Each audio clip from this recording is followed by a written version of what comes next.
Transformation Ground Control. Your source for all things business, technology, strategy, and change. If you're growing your business, leading change within your organization, or undertaking any sort of operational or technology change initiative, this podcast is for you. This show covers what you need to know about digital transformation, organizational change, operational improvement, and business growth. 5, 4, 3, 2, 1. And now, here's your host, Eric Kimberling.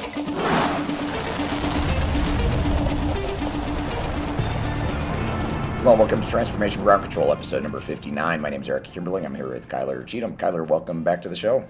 Thanks for having me. This is the podcast about everything related to digital transformation, including strategy, people, process, technology, etc. And you can find new episodes every Wednesday on LinkedIn, YouTube, Facebook, Twitter, as well as all the audio podcast platforms that you might listen to podcasts on. We have an exciting show for you today. We're going to start off the show with some hot topics. We'll talk about how to measure project KPIs, or what some of the best project KPIs are to measure the performance of your digital transformation. We'll talk about some investments in manufacturing throughout the world that Big Pharma is making in Germany and other parts of the world.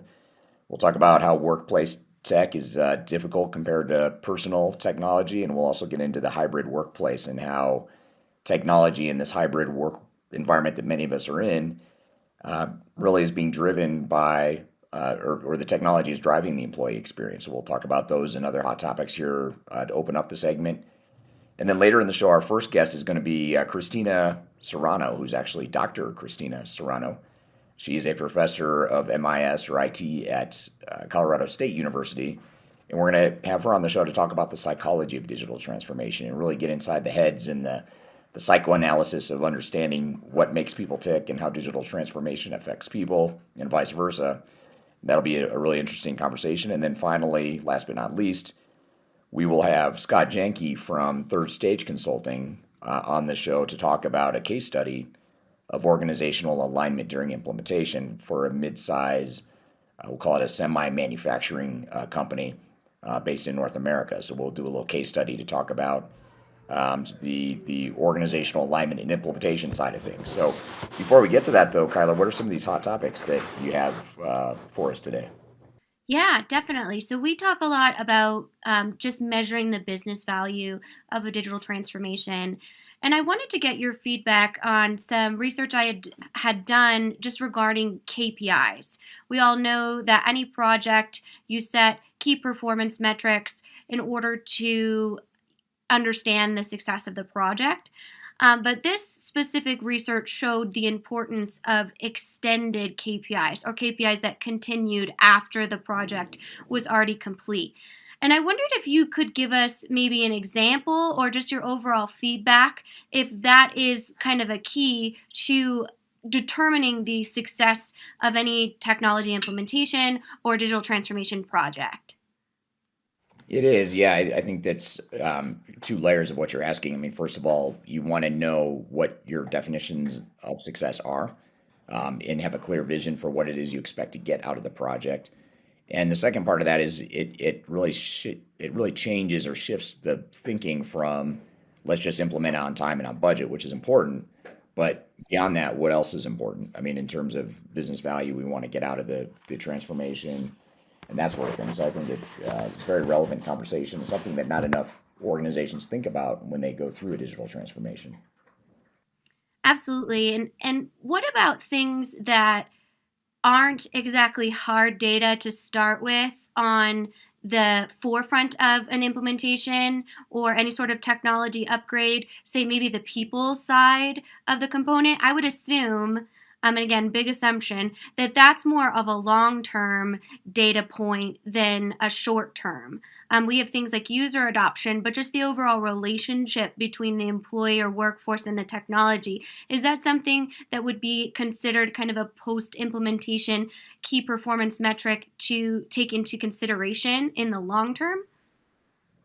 Yeah, it can and should be. I mean, if you think of your investments in technology as a long-term investment that you're trying to maximize value of or over the long term, then you want to be measuring the results over time. And it may be that your results ebb and flow. You start off strong or you start off weak, and it changes and evolves.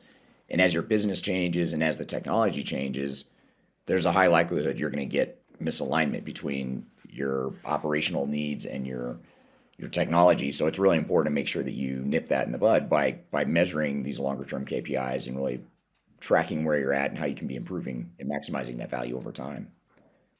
Absolutely. And speaking of KPIs, we talk a lot about industry specific in our hot topics when it comes to emerging technologies or understanding business goals.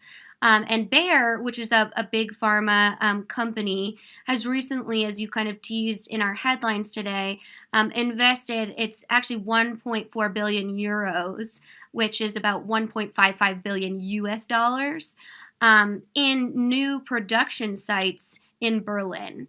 And the reason for this large investment is because they are moving towards a completely smart and innovative manufacturing shop floor and facilities. So, some of the things that they're investing in is artificial intelligence, data science, and then I thought this one was pretty interesting, multi-channel marketing. And for me, someone who's in marketing, I get real excited when we actually get to be included in the, emerging technologies and just the overall data science behind marketing. So I wanted to get your reaction to actually rolling in all of your systems, processes, and then also promotion into considering a digital transformation.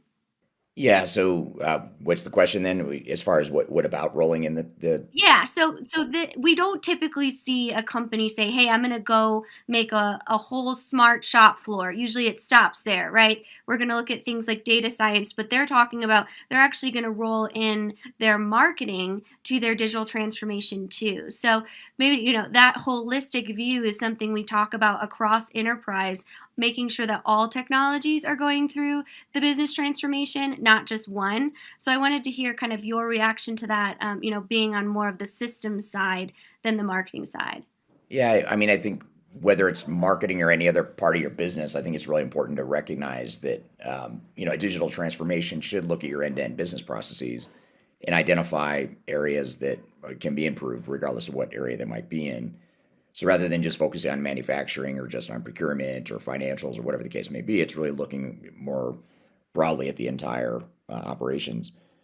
I think it's also a good indicator of where a lot of organizations are headed with sort of that vertical integration of trying to pull together more data and more visibility, beginning with the customer and even the prospective customers, and understanding what their needs are and projecting demand and trying to anticipate that demand that would then flow into your manufacturing and your planning and all that stuff. So I think it really what you're mentioning here, it really plays into the those two overall trends. Absolutely. And from the marketing side of the house, it is a data-driven science as well. It can come with a lot of creative approaches, but we talk about that a lot with even Christina today, talking about kind of novice versus expert and how there is kind of room for that big picture thinking, even if it's not on the technical side. But this innovation, they actually call it the Digital Innovation Center in Germany that Bayer's opening. I think it's a good lens into kind of that future of manufacturing. But like we've talked about before in the show, they're actually building it from scratch as opposed to trying to take an existing manufacturing location and put all of these emerging technologies inside of it. And it just goes along with what we talked about a few weeks ago, that that's much easier said than done in an existing. It's almost similar to how I see it, the kind of the cloud migration approach, whether it's lift and shift or build from scratch. You can kind of take that same methodology and think about building a smart manufacturing floor that a lot of times we've seen with Amazon or some of our bigger manufacturing partners that we cover here, that it is actually easier to just completely build it from scratch. Yeah, that's true. I mean, that is a good way to look at it. I mean, you kind of, I guess it really opens up the different options you have. When you're looking at building from scratch versus not. There's a lot of different ways you can approach that, and I think just having a clear vision and a clear alignment around what it is you're trying to accomplish, I think that's the important thing there. Absolutely. And you learn so much from these kind of smart manufacturing pieces. Obviously, we know a lot about just manufacturing operations in general, but you think about everything, you really have to dive into each detail. For example, if you have a robot fulfilling a certain piece of the overall order, how close is that robot to the raw materials, because they can't move in the same way that a human person could. So, you just considering all of those different things is just so fascinating to me when we talk about smart manufacturing. I certainly think it's the future, but like a lot of things that we talk about specifically right now in our current climate of technology, it's an evolution as opposed to, just completely flipping a switch and everything is automated. Yeah, yeah, absolutely. And a lot of times there's a lot of improvements you can make without necessarily automating things with technology. It could just be more general process improvements or leveraging the technology you already have. So it doesn't even necessarily need to require some big, massive investments in new technology to get some low hanging fruit. Absolutely. And I think we talk about that in a variety of things. In not only there's a lot you can do internally to optimize the digital transformation experience, but also there's a lot you can do to create a hybrid experience too. And we talk a lot about that with our cloud models, that it doesn't always have to be one or the other. There is room for a phased approach or a growth scale within that overall process. Yeah, absolutely. So, one other interesting piece of research that I found actually in the Wall Street Journal was talking about the real big gap between um, enterprise technology and personal technology, and why that is, because there seems to be an ease of use factor to straight to consumer technology, as opposed to when you go on your work technology. A lot of times we have authentication, we have all the different security measures that need to be taken when it comes to personal data and within a business environment. So one thing I wanted to get your take on is this. They talk about developing a co-working experience rather than a solution, and that seems to be the theme for these last two articles and pieces of research, that technology is now becoming almost part of the work experience, so there needs to be an ease of use for it.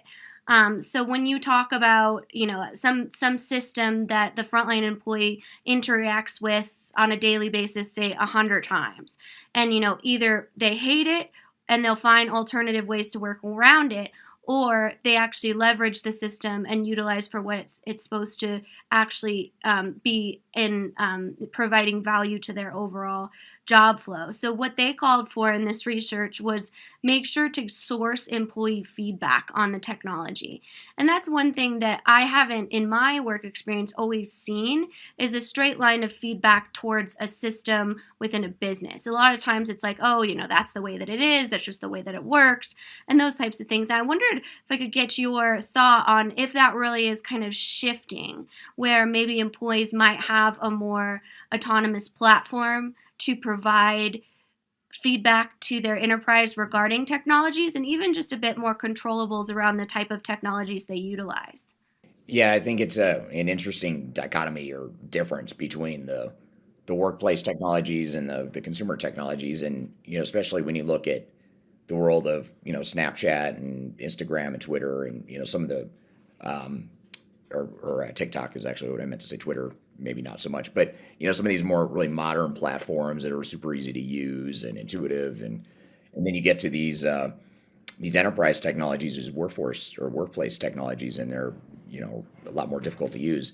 And what's interesting is this dynamic has always been there. I mean, even in the late '90s, you had like AOL, which at the time was like a revolutionary consumer, not a website, but platform that could be used. But then during that same era, you had AOL, which was pretty slick for its time. But then workplaces were using old mainframe green screen systems where you had to memorize 4-digit transaction codes. And some organizations, believe it or not, are still running that. So you look at this disconnect between a 23-year-old coming out of college who is used to TikTok and Instagram. Now you're going to try and teach them to learn how to use a 4-digit transaction code to enter a purchase order or whatever you want them to do in the system. That's a pretty big disconnect. So I think you have to really keep a pulse on consumer technology and also find out what employee needs are and how you can better enable, the overall employee experience. But at the same time, it can't be a full-blown democracy, if you will, in terms of a bottoms-up democracy on the technologies that you use, because you need to be pretty deliberate and strategic about how you're going to use technology and what the priorities are. So I think it's just a matter of finding that right balance. And most organizations probably fall too far down the extreme of having that disconnect between consumer technologies versus the workplace technologies. Absolutely. And that's a great point, is that there has to be some sort of bottom line for employee expectations as well, or there's just chaos and disorganization, and that's not effective or efficient in any way. Something else that this research talked about was the over customization of legacy systems. And as an expert in that field, I really wanted to get your feedback on that, because it's almost like these enterprises have customized and added bolt-ons and different applications, and now they have processes that can't even be matched with normal, or I guess I shouldn't say normal, I should say modern, say technology-wise systems or ERP systems. And I wanted to see if that was something that you see a lot, maybe a business that had over customized or something like that. Yeah, it's super common. And I don't even want to say that it's historically super common, becoming less common because newer platforms are so much easier to use, and therefore there isn't a need to customize as much.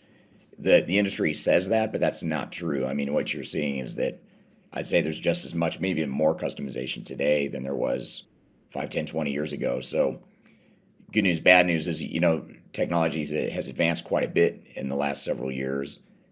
It's become more flexible. It's become easier to customize and to personalize for what your needs are. But the bad news is that it also creates the temptation to want to customize just because you can.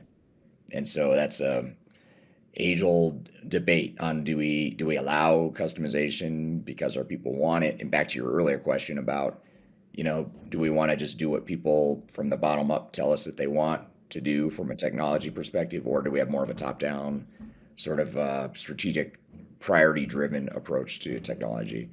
Those two things factor in, and it's also a symptom of change management, or lack thereof.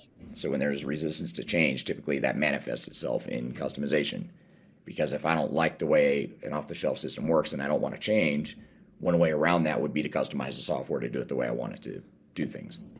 So that brings me to my last piece of research here that talks about a study that was conducted in November of 2021 here in the United States, that talked about absolutely huge gaps in the labor market and this great reshuffling, where it really is, now we have over 10 million job openings in the United States here, and the ability of technology to really change that employee experience. So this piece talks about how leaders are now facing this question, and we kind of just talked about, like, how do we leverage our technology to communicate, to collaborate, and really to connect our company culture in a hybrid or remote working environment. And while technology is obviously not the only solution there, you can just think about it in the context that we were just talking about it. If you do have really challenging technical systems that maybe don't all integrate together, or don't connect in general, it can be very difficult for your workforce to connect. So the study showed that employees are much more likely to stay at an organization if they do have quote unquote user-friendly technology, and then over 300% more engaged within the overall employee workforce. So I think that that's a key trend as we look into what does this post-COVID world, and they actually call it COVID tech now, because we just add tech to everything, and that's how that works. But it has become a space in which organizations really have to fulfill in order for the employee experience to be positive. So I wanted to see if you had worked with any organizations that were maybe forced into a COVID tech transformation or something like that, where they needed to be able to work in a different environment than they used to, and it really impacted their overall employee experience. Yeah, you have, you certainly had during COVID, the small percentage of workers that had the ability to work remotely or in a hybrid work environment. That certainly, there's a sort of a forced transformation happening there.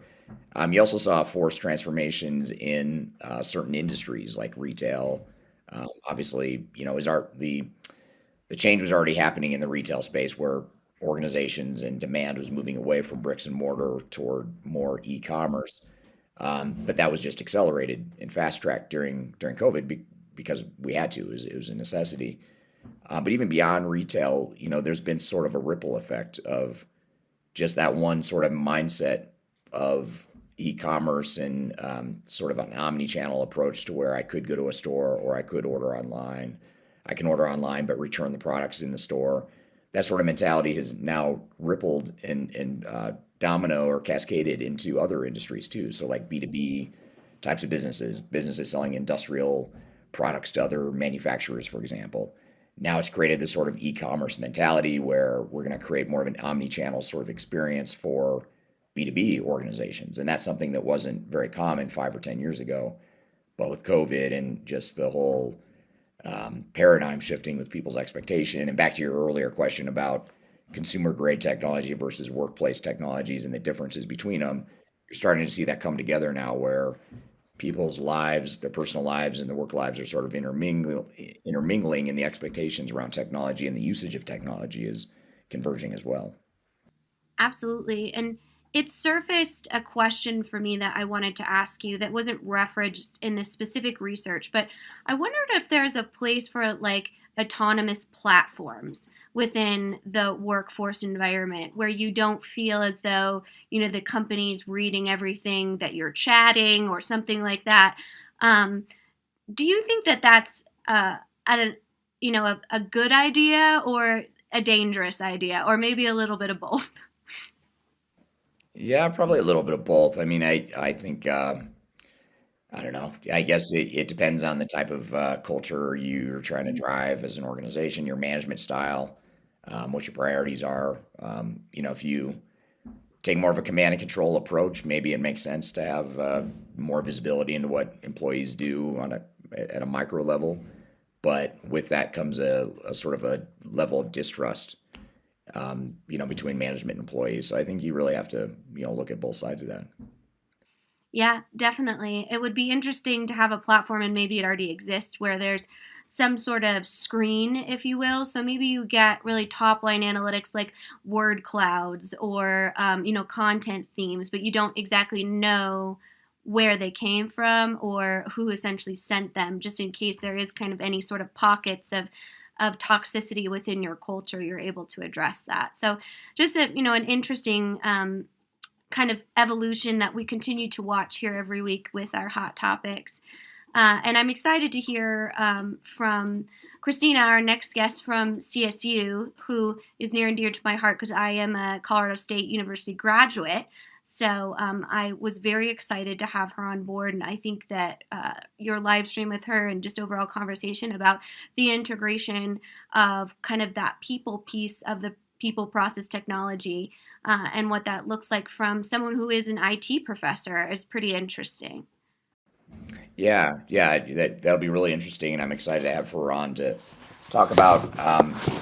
It's always interesting to marry sort of the academic side of change and technology, digital transformation with the pragmatic, real world side of it, and seeing how that all comes together. And that's exactly why we wanted to have her on the show, was to talk about the psychology of digital transformation and how individual behaviors and motives and even cultures at the organizational level, at the geographic level, how that all influences digital transformation and how digital transformation affects culture and individuals. So kind of looking at both sides of the equation there. So we'll take a quick break. We'll have Dr. Christina Serrano from Colorado State University on the show. Kyler's alma mater. You'll get to hear one of her one of the professors from her alma mater, on the show when we take a quick, or after we take a quick break. We'll be right back with more Transformation Ground Control.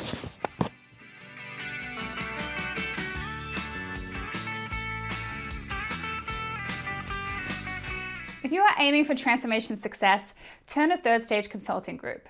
Third Stage's independent and technology agnostic consulting team helps clients define their digital strategies, define their roadmaps, and manage their transformations.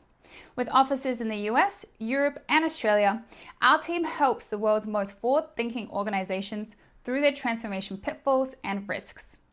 If you are embarking on a digital transformation or business change initiative, contact Third Stage Consulting to see how we can help you reach the third stage of transformation success. Learn more about us and download independent reports, videos, and other best practices at thirdstage-consulting.com.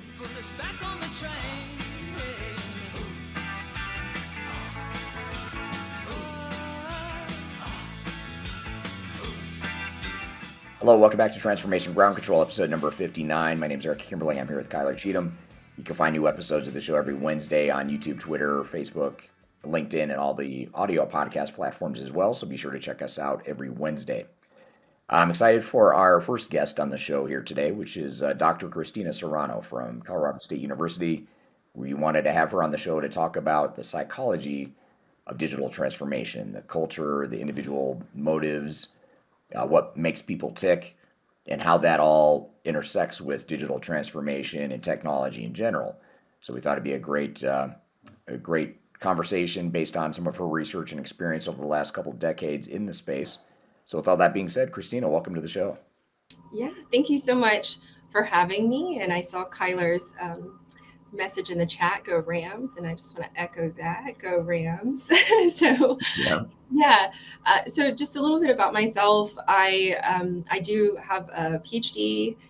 My field is management information systems. I got my PhD from the University of Georgia, the Terry College of Business. And but my first degree was actually public health as an undergrad. So I have this very mixed background where I really have a love for public health and health and promotion in general.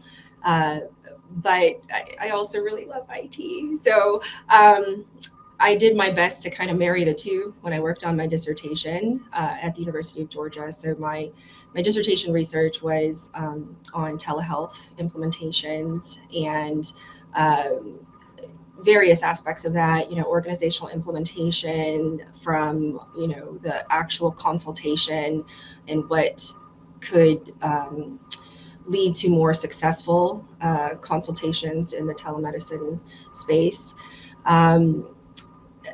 My work experience in academia is, I'm here at Colorado State University, but before I came here, I worked at the University of Arkansas in the Walton College of Business for a while.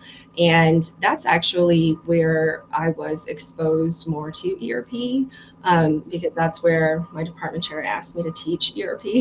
And I was like, yeah, I've never touched an ERP. And he sent me to all sorts of training. And now it's 10 years later, and I've been teaching ERP for about 10 years now at the college setting, both undergraduate and graduate. And so I guess that's kind of me in a nutshell, Great. I'm just glad that we were able to connect and kind of get more of that industry connection with ERP. Yeah, absolutely, and that is how we connected, is through your class and having me join one of your classes to speak recently. So I appreciate that invitation. You may have already answered this question or alluded to it, but I want to make sure I don't gloss over or miss it. But how did you make that pivot from public health and undergrad and that sort of area of concentration to then IT? I know you said you had someone at the school, at your previous school, that asked you to teach ERP, but was there more to it than that, or was there already sort of a natural extension from the public health HR types of focus to general IT? Well, since I was a kid, I really cared about health and well-being. I was in sports. I cared about nutrition. It's just kind of a weird kid like that, I guess.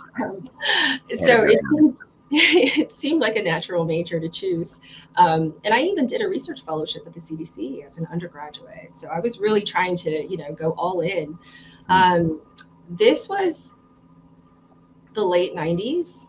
And so that was when everyone was getting those AOL CDs in the mail and, to connect to the internet. And so it wasn't even really a choice, honestly, to go into IT. It just was the timing of how things were unfolding, in technological advancements and how it was permeating mainstream society, because I just got sucked in. I couldn't help it. I learned on my own how to develop websites, as a public health major, and got a part-time job doing that as well. So by the time I graduated, I was hooked. And my first job was as a web developer. So, I don't know that there are connections between public health and IT for sure. At the time, I didn't know it. So, when I did my fellowship at the CDC, it's when I really understood what public meant in public health, and I was like, oh, public, that means people, like a lot of people, not even just, one-on-one, like in healthcare where you have just a patient. Public health deals with populations of people and population health. And I understood very clearly that there was no way to go into that field and not have to work with people just all the time. And so, I was like, web development, super fun. I'm just sitting there at my desk and playing around on the computer. And public health is just lots of complexity, lots of people. Little did I know, though, that the field of information systems and IT actually deals with a lot of people, too. So it was just a naive, misunderstanding my part at the time. But now I understand that there's actually a lot of overlap. Yeah. It sounds like there's probably more similarities than either of us realized. Yes, for sure. And I think even the pandemic, probably showed a lot of that too. People's resistance to change and misunderstandings about innovations, even though they're in the medical field. It's all very similar. Right. Similar stuff.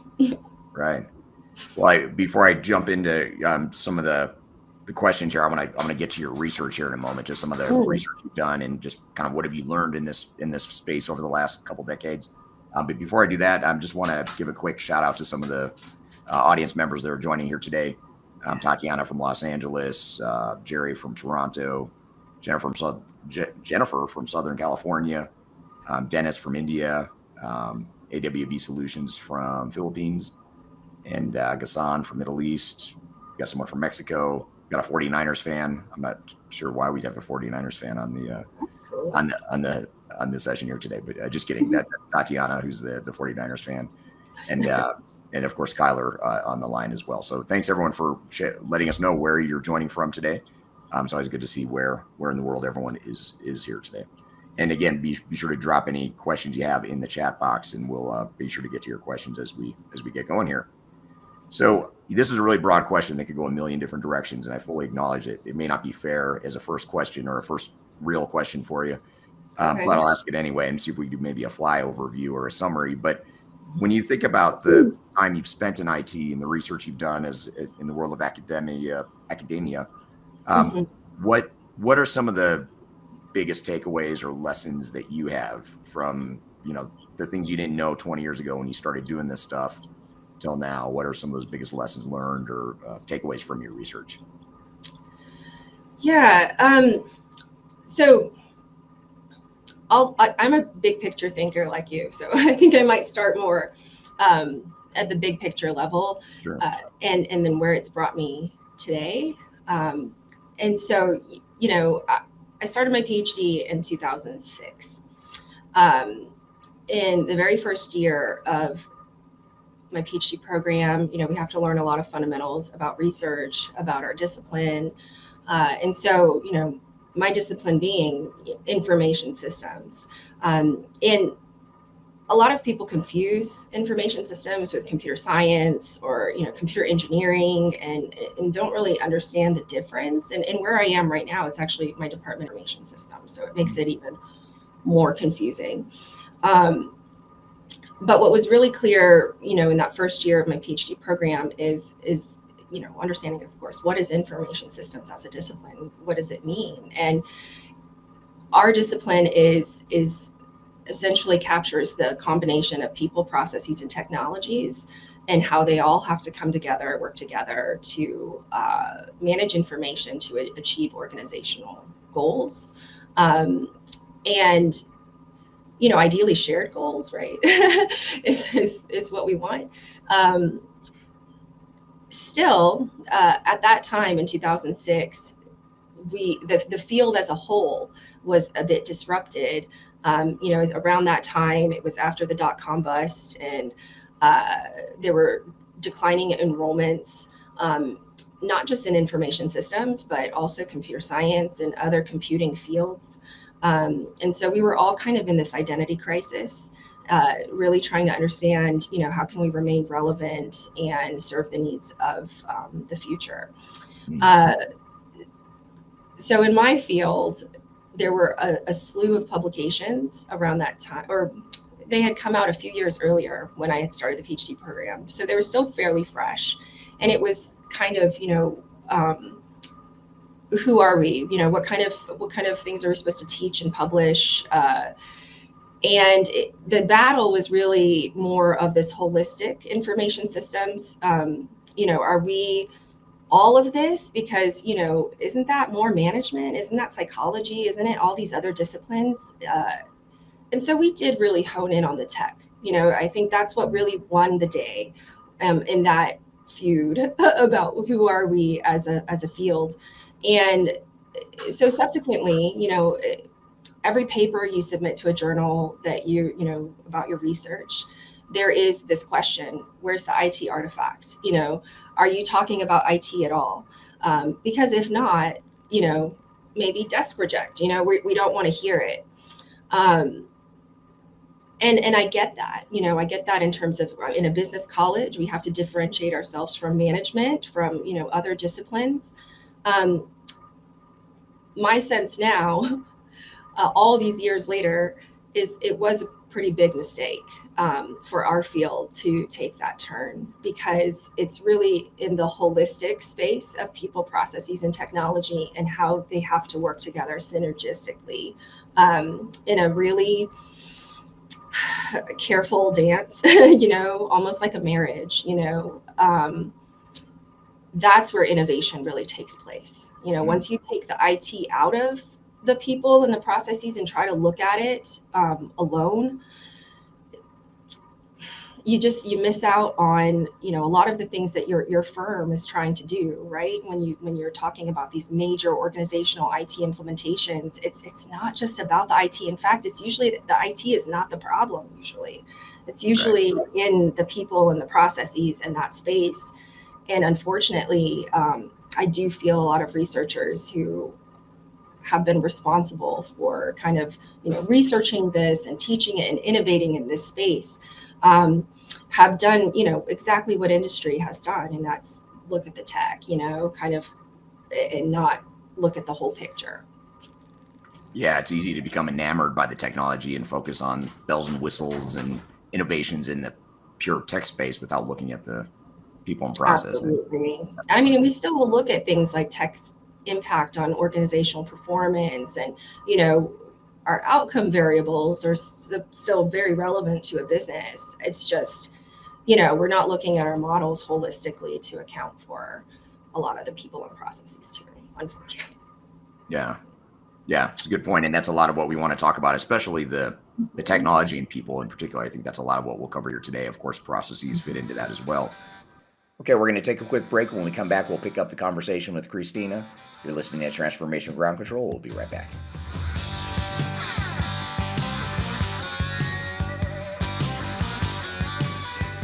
Hi, this is Eric Kimberling, the CEO of Third Stage Consulting, and we recently hosted our Digital Stratosphere 2022 virtual event. It's 3 days of packed content related to digital transformation best practices about 16 or 18 different workshops and different speakers that are presenting on different topics, everything you need to know about transformation. The bad news is if you miss that event, the event's over. The live event already happened. But the good news, if you've missed it, or even if you did attend it and you want to see replays or you want to catch the sessions you missed, you can do that now by going to stratosphere2022.com. Go to stratosphere2022.com, register. All you have to do is put in your name and email address, just a few fields. You get immediate access to all the recordings. And the recordings cover everything from digital strategy, software selection, organizational change, process improvement, architecture, data migration, cloud, trends in the industry, how to avoid failure, some of the legal aspects to think about, contractual aspects to think about as it relates to your transformation. All that is stuff that you'll get by registering for Stratosphere 2022 Replay. And again, go to stratosphere2022.com and you can listen to all the replays of all the workshops that you might have missed at the event. So hope you check it out, and thanks for listening. We'll see you soon. Bad to the bone.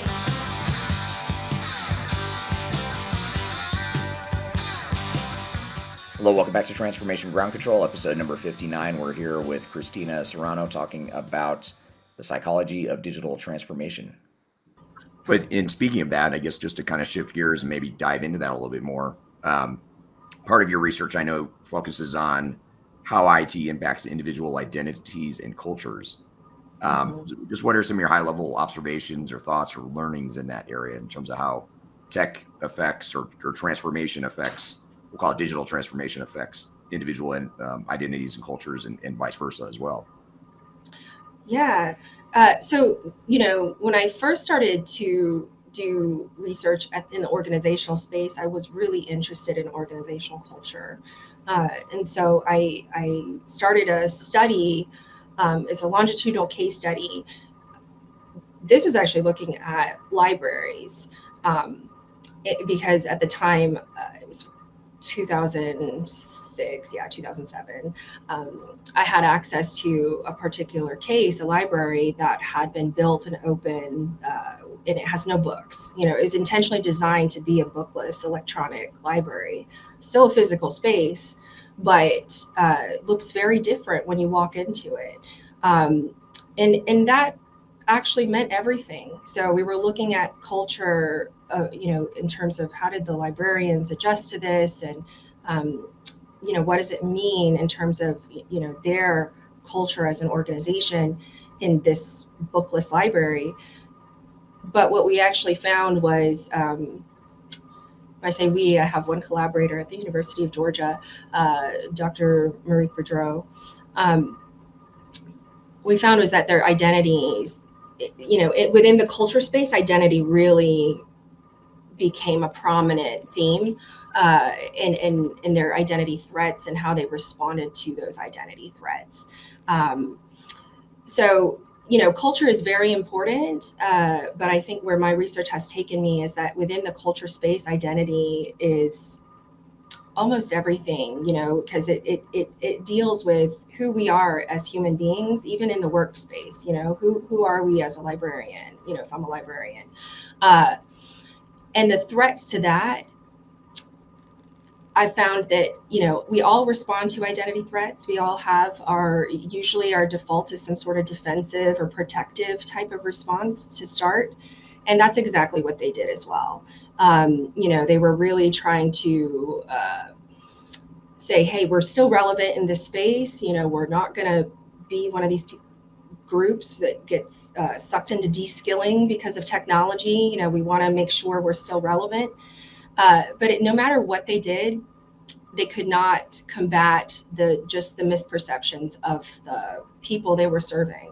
So it didn't matter how often they put up, say, read posters, for example, of celebrities reading books in the building. It didn't matter how often they had a portable bookmobile for checkout, or all the things that they tried to do to say, hey, we're still librarians and this is a library, so please use it like a library instead of a computer lab. It just didn't work. It didn't work. They tried to even, change the desktops on the computers to be more like, hey, you're in a library, but their patrons still looked at them like directional assistants at the desk who would still ask, where's the bathroom, where's the stapler, and these are people with master's degrees or higher. They are very skilled in their expertise. So what we found is that when the masses kind of when it becomes imbued more in the societal culture, because this wasn't the only place where, it's becoming digitized and as a library, and you're now going to databases, right, to look at research. You're not pulling books and journals from the shelves and photocopying anymore. That's just not the behavior that the patrons are engaged in. So when that happens, there's really no stopping the train. It doesn't matter what, as an organization, you try to do to say, hey, we want to resist this, or say, it's still this old model, or, so what they had to do was essentially embrace it. They just had to make it a part of who they are. So they had to adapt their identity to this new technological landscape, because that's the only way to stay relevant. And even though this was a case study, a longitudinal case study with a library and librarians, I do think the lessons gleaned from that case study are generalizable. The way that consumers, the way that it's just all baked into our societal culture, technological adoption, there's no stopping that train, really. I think organizations just have to embrace it, have to respond to it, have to understand the employees that they onboard that are even younger generation. It's different. There's a different culture. Yeah. And so culture, identity, it's all very much tied together. Yeah, it's a great point. And actually, Sam Graham on LinkedIn has an interesting related question, which is, to what extent is organizational culture affected by the culture of the country that it is in? For example, he worked in a country where it's considered rude to say no. And so how do you navigate, some of those geographic cultures? Because I think what you're talking about is more just the culture of an organization, or the individual trace of a individual. But how does a geographic culture affect all this? Oh, for sure. And I encourage Sam to take a look at, there's a website on, this was actually national culture. So I think that's what he's talking about, though, country culture too. Hofstede is a big name in that space. And there are researchers who will take some of his research with a grain of salt, but that's, any research, truly, anything that's produced by humans, you know that there's going to be some flaws in it.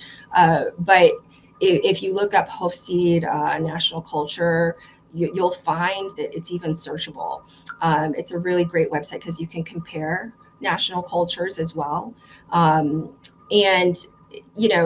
for example, it would put United States as a highly individualistic, that's in our culture.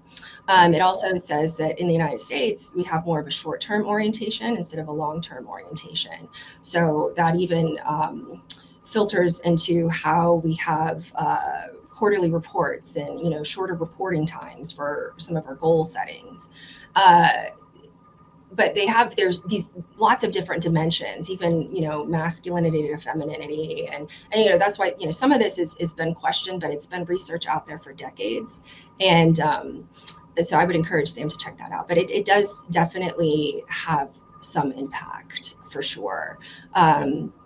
Even in the pandemic, we saw that, right? I think that, some societies that were just inherently more collectivism in their national culture, the way that they responded compared to countries that were much more individualistic in their culture, just totally different, right? I don't know that there's a whole lot we can do to change, something as big as national culture. But what Sam is saying is, like, it's considered rude to say maybe no in a culture. I think all we can do is kind of more educate ourselves and ask questions, that's all I have for that. But yeah. Well, and this kind of builds on a point that you just mentioned as far as one of the dimensions of culture with masculinity and femininity. And this question is from Kyler on LinkedIn, who asks, in honor of National Women's Day, which I didn't know it was National Women's Day. So good to know. Thanks, Claire, for pointing that out. And building on identity, how is women in technology shifting and cultural misperceptions transitioning? Yeah. Well, I mean, I don't know if we're seeing a huge increase in women, flooding to STEM fields yet, but there definitely has been an uptick in efforts, in recruiting and trying to be more mindful of what are the barriers. Even at CSU, the computer science department and my department, computer information systems, we received a joint grant through Northeastern University. It's from Bill and Melinda Gates Foundation, to increase, women enrollment in our programs, so our concentrations, our certificate programs. There's more awareness about it. I don't know yet if we've totally untangled all of the barriers truly. What are the real reasons that are preventing women from maybe even choosing this as a concentration or a career, but also retention. So keeping women in these fields is also difficult if they choose it to begin with. That they'll tend to leave, so turnover can be high. It's getting better. That's all I can say. It's getting better. We're working on it. I hope to see a lot of improvement in this area in the next, hopefully, 10 years. And I imagine it's a lot of variation in different parts of the world and different cultures of how far that's come along versus not. And maybe in 10 years, we get a little bit more even in terms of how we've evolved there. I think so. What we're finding is that the interventions that we would implement to increase women enrollment actually just increases enrollment, period, across the board, across all demographics. I think the barriers preventing women from choosing these careers are also preventing a lot of other people, whether they're women or not, from choosing these careers. A lot of it has to do with stereotypes, myths that we have to debunk about STEM fields. So it's a lot of work to be done, honestly. Yeah. And actually, we I may have unintentionally stirred some controversy on YouTube.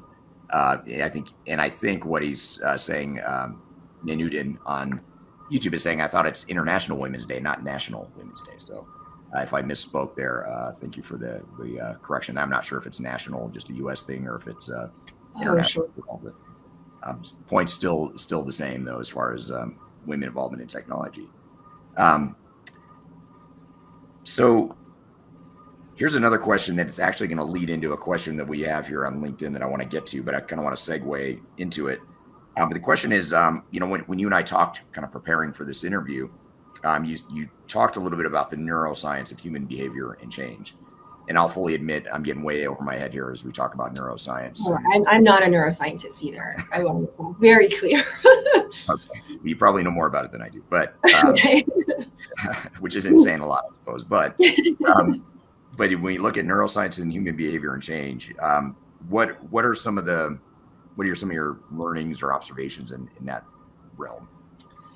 Yeah. So what I'm learning is that research is just really coming out about some of this now, so if you looked to the research before 10, 20 years ago, even the capabilities to conduct this research were not nearly as robust as they are now.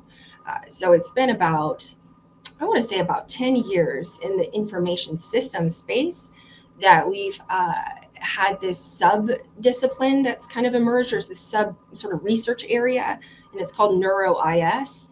And there are even colleges of businesses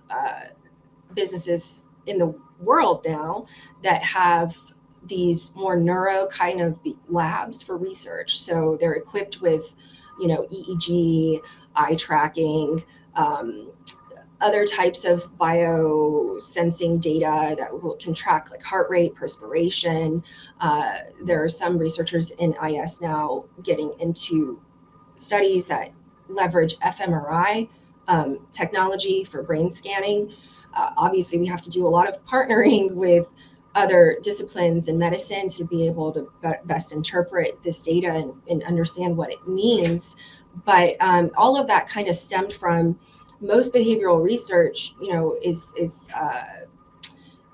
subjective, in the way that we measure it. We get a lot of self-report data, perception-based type data on surveys, or, we might observe behaviors, but then we're not really in the minds of people to understand, what's making them behave that way.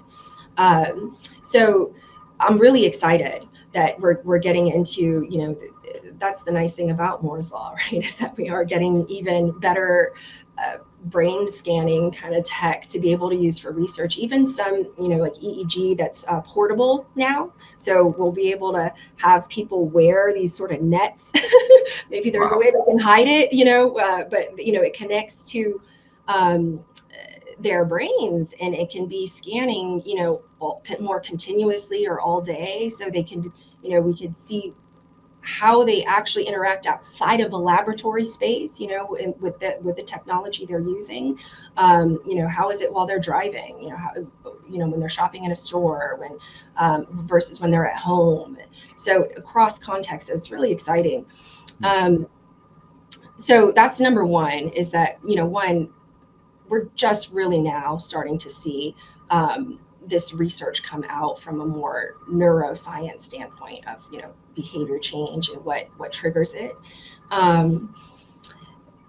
Two, I think there's just a lot we're going to find out, honestly, because of that in the next 5 to 10 years, about the way humans really tick, the way their brains tick, and how this bleeds into the organizational space, and how people even work together. Forget technology, how do just people work together in teams and make that collaboration work so we can have innovation. I believe, because we've talked, you and I have talked, so this isn't based on any fMRI data or anything, or any studies that I've done. So I just want to make that clear. It's just based on a lot of what I've read from studies that have been done and what I've observed in my own research.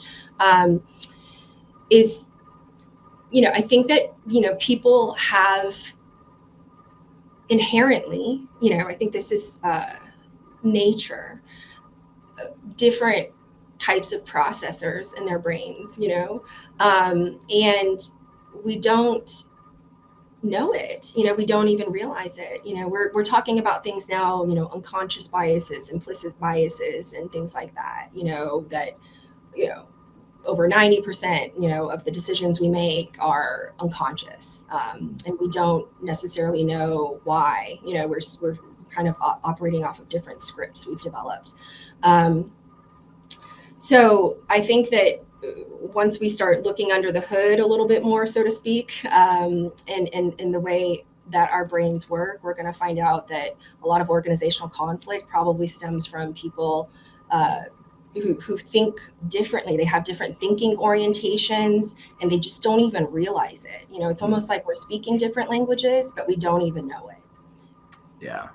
Yeah, and it, you're touching on this whole thread, or this whole thought, that there's so many complexities and layers of the complexities of change in terms of the people impact, because you have sort of that you have the, call it the geographic culture, or sort of the broad-based culture of wherever the organization is, or whatever country or religion, or whatever the location is, and then below that you have the culture of the organization, which could vary even in the same geography. And then within that one organization with that distinct culture, you have individuals now with different things that make them tick, and different psyche, things that motivate them to change or not.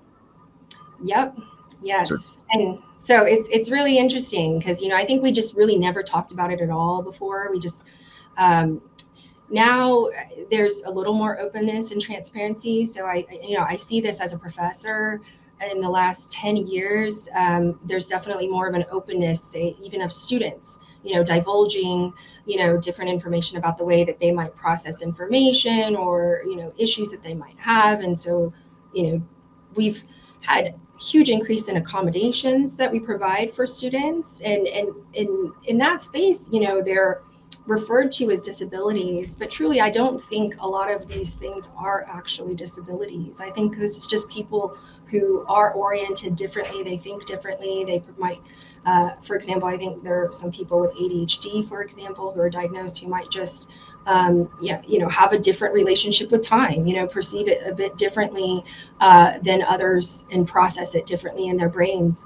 I don't know that that's necessarily a disability, but it is something to accommodate in a space where we're trying to use these sort of one size fit all approaches to how, we teach and how we do different things in organizations. We want to have a policy that works for everybody. We want to have, processes that work for everybody. But instead of, thinking about at the individual level how people are going to have different needs in the processes, we try to sort of retrofit the people to the processes. So some get accommodations, some kind of fit, some, and in my mind, I'm like, I don't know that that's really the way to do it. I think we can design our processes much smarter, so that they do just naturally accommodate everybody, no matter where they come from or what they're bringing to the table. Right. But that requires process reengineering and rethinking the way we do things and changing status quo and norms. And that's just really hard. Scary. Yeah. It's kind of what you do and consult on, I think. Yeah, exactly. Yeah, and I think you said it well when you said there is no one size fits all approach to change, and nor can there be when you look at those three layers of overall culture, organizational culture, and then individual motives. So that's a great point. Okay, we're going to take a quick break. When we come back, we'll pick up the conversation with Christina. You're listening to Transformation Ground Control. We'll be right back.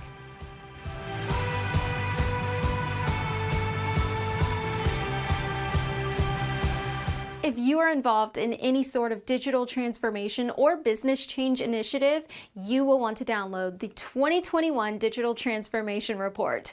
With its comprehensive overview of business and technology trends and best practices, this report is a must-have guide for any transformation project or executive team. Download this free report by visiting Third Stage Consulting at thirdstage-consulting.com. You can also visit our website to learn more about us or download independent reports, videos, and other best practices. Again, visit thirdstage-consulting.com today to learn how to take your transformation to the third stage of success.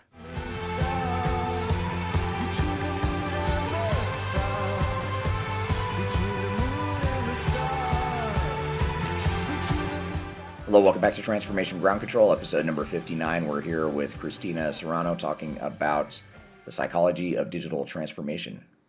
So maybe building on that a bit more, here's a question from Andre on YouTube. He asked the question of how adaptable are individuals in high-power distance societies insofar as ERP and IT and digital change is concerned. Do you have any thoughts on that? Wow, that's a question. I didn't expect that one. Thanks, Andre. Okay, so high power distance. So that would mean there's more authority and there's more respect for authority in high power distance cultures. They're very hierarchical. And it's interesting because I think in the United States, for example, if you look at Hofstede's website, I'm guessing I have to look at it, but if I had to guess, it would probably say we have more of a low power distance culture, meaning, there's a lot more individual freedoms. There's more, participative input, it's more democratic, all these sorts of things. What I find, though, is that even if at a national level you might have that stipulated as a culture, that doesn't mean that's what's represented in organizations, right, in that culture. And you see that in the United States a lot too, where we still do have hierarchical kind of structures with power distance in organizations. The CEO is always going to have more power than someone who's just newly onboarded as a newcomer to the organization, fresh out of their degree program. But yes, in high power distance societies, I would say that it says how adaptable are individuals. I think that it would in some ways also hinge on how faithful, I guess, that society can be to that particular element, that dimension of culture. In a very strict standpoint, I would say high power distance, that would mean that authority is respected, and if they do have that respect, then they can make their followers adapt, when they need to adapt. But that only works, when the individuals are willing to follow that authority and that power. And I think that it's one thing to see something in theory, in a model with boxes and arrows and whatnot, but seeing it instantiated in practice, in reality, in the way that humans actually, in our real worlds, it usually doesn't work that cleanly. So I would say, I would say, could be really adaptable if that high power structure is really respected and ethical, right? And so the people buy into it. But if there's doubts, if there are doubts, just like in an organization, right, among the followers about what those in power are deciding the humans need to do to adapt, then you'll still get that resistance. And if they're too controlling or too kind of authoritarian in the way that they try to implement that change, you also might get resistance, But again, that's from individuals who might be like, that's not ethical, right? Like I want to follow leaders and authority who have my best interests at heart too. Yeah. It also seems like you might have a higher resistance to change, or more of a change issue, if your organizational culture, especially in a host needs model, is different than the national culture. So in other words, as you're talking, it made me think, well, if I'm if I'm an American, which I am, I'm in the US, and I'm used to this lower power distance sort of approach, but I work for an organization that's more command and control. Does that, I wonder if that dissonance between like the organizational culture and the country absolutely that could create more problems. Absolutely, it would, because what my research is taking me to is the individual level. I mean, I know we're looking at a lot of things more at the macro level, but it all starts more at a local level, and at an individual. And this might have a Western bias, because that's a lot of the research I look at. It's all stuff published in English and stuff like that. But at least, what I've been reading would indicate that individuals, even as employees in organizations, are moving towards a place of wanting more authenticity in the workplace, wanting to be able to align their personal values, all the way up to, org, national, they want that alignment, you know what I mean? Because when you have all those conflicts, that's where things really do fall apart. So, if a person has high moral values in terms of, say, equity or fairness, and that's something they really feel strongly about, if they don't see that being enacted in their organization, in which they work, they may end up jumping ship. I think we're seeing a lot more turnover in organizations now, as people are kind of like, you know what, I really want to find a place that aligns with my values too, Yeah. So that alignment is important, I suspect, and that's something I hadn't thought of before. And then the other dimension here that this sort of, or another semi-rabbit hole that this takes my brain down, is when you think about the effect that this all has on people, and just what the overall impact is, and how the culture is affected by that. How is resistance to change? How does resistance to change manifest itself in that? I mean, in terms of, let me rephrase it. Maybe I'm having trouble getting this thought out, or this question out. But when you think about the way you might want to change your culture, let's try this. If you recognize that you're a command and control, authoritarian type of organization, in theory, and if that's aligned with your national culture, in theory, maybe people will change because it's aligned with the culture they're used to. That's the way the organization is. You tell them to change, and they're gonna change. I'm oversimplifying, but that same organization may say, well, maybe we should be a little bit more collaborative, or a little bit less power what's it called, a little lower power distance as a Right. culture. You're not going to change that overnight. So how do you see culture potentially evolving as a result of the digital transformation or an IT initiative? I mean, I really think I mean, you might not like this answer, Eric, but I think it's, your work and organizations that do the kind of work you do are going to become really, really important in the next 10 years. I mean, you've been important, but as we see, technology is rapidly accelerating. We're talking about exponential growth, and so it's just going to get faster and more complex. And it's already been difficult for us to adjust to. So I imagine in the future, it's going to become even more challenging. So those who do more of what you do are going, you might have to, and we can maybe talk in another meeting, but I think that, there might be some additional things you might have to bring to the table to organizations to really help smooth some of these transitions. Because, we talk a lot at the macro level, but I think everything we see at the more macro level are side effects or downstream effects from what actually happens at the individual level, in each employee, in each individual citizen in a society, because we're the ones who come together and then create these macro phenomena together. But until we can get more at the individual level, people willing to change, I mean, there's a reason New Year's resolutions never go well, generally speaking. I mean, this is forever, year after year, this never changes. So it's something that really needs to be tapped more at the individual level. And like you said, there's no cookie cutter solution. There's no one size fits all. So it's going to have to be something that we have to figure out how to more on an individual basis, understand what barriers exist for humans to change and evolve. And I don't think all of it exists in the business space. Again, this is my big picture thinking. I look at our inputs to organizations come from somewhere. They come from our K through 12 systems. They come through our college or higher ed systems.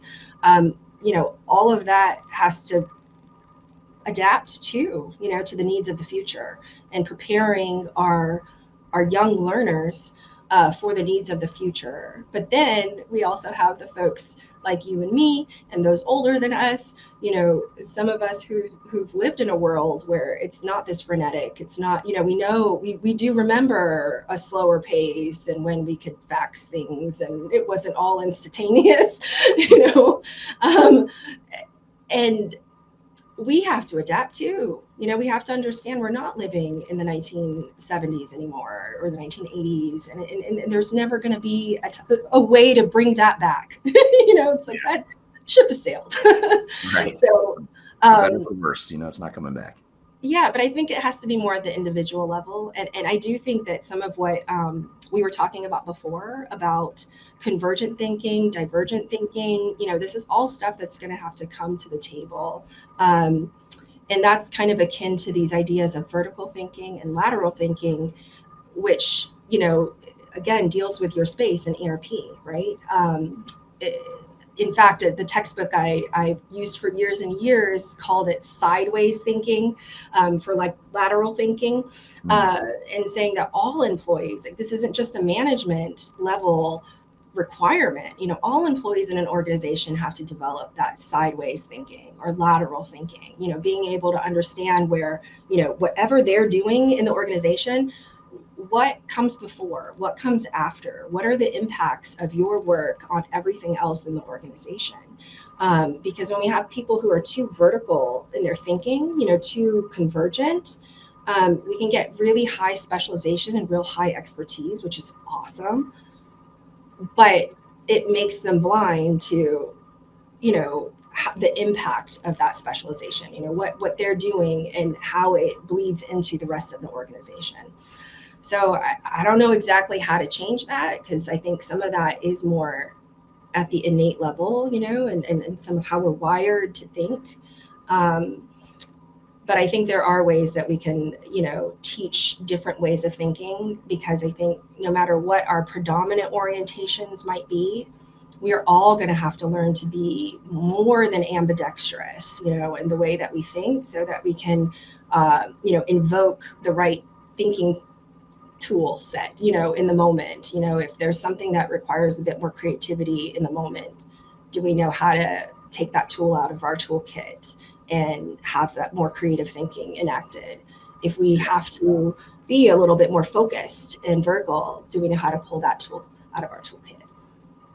And what about convergent and divergent thinking? You mentioned that to me when we spoke before, in preparation for this discussion, and I found it super fascinating and super relevant to this whole world of transformation, digital transformation. So maybe help us understand what's the difference between the two, and how is that relevant to what we're talking about here today? Yeah, and so when I say convergent thinking, this is also, you see it a lot more in this vertical thinking space, and it's more of, you're given a set of facts and information, and so both are problem solving types, ways of thinking. Okay. And so in convergent thinking, you're kind of given the information at the outset, but it's still complicated. You still have to figure out the right solution from all of those different facts. But there's usually one solution, like you're converging, right? You're focusing. Divergent thinking, on the other hand, is, you might not be presented with all of the facts and information you need to solve a problem. You're given a particular prompt and you're given a goal, like this is what we're going for.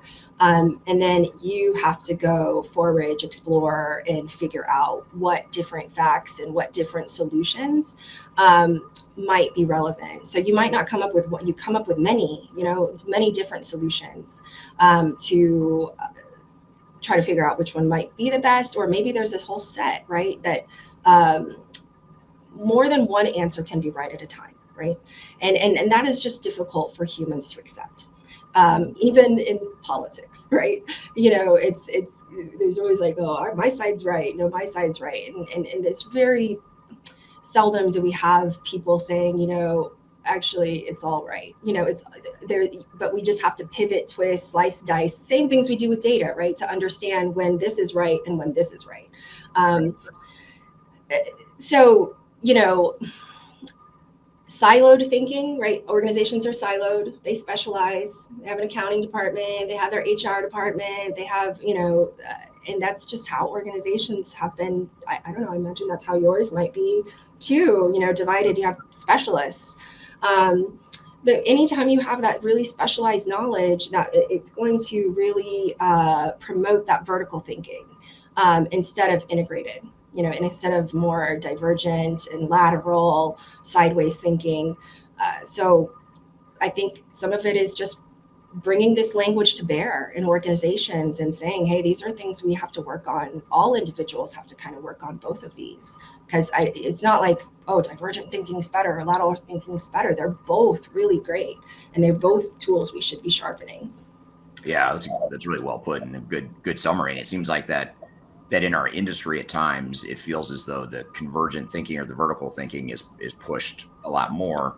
In other words, when you're a software vendor or a system integrator that specializes in one technology, that's the right answer, in your mind or in that world. Standardized tests even, right? I mean, that's going to education, but there's always one right answer, right? On those, that you bubble in or whatever. Yeah. And so, I mean, it's even baked into our education systems. It's baked into how we teach people how to think.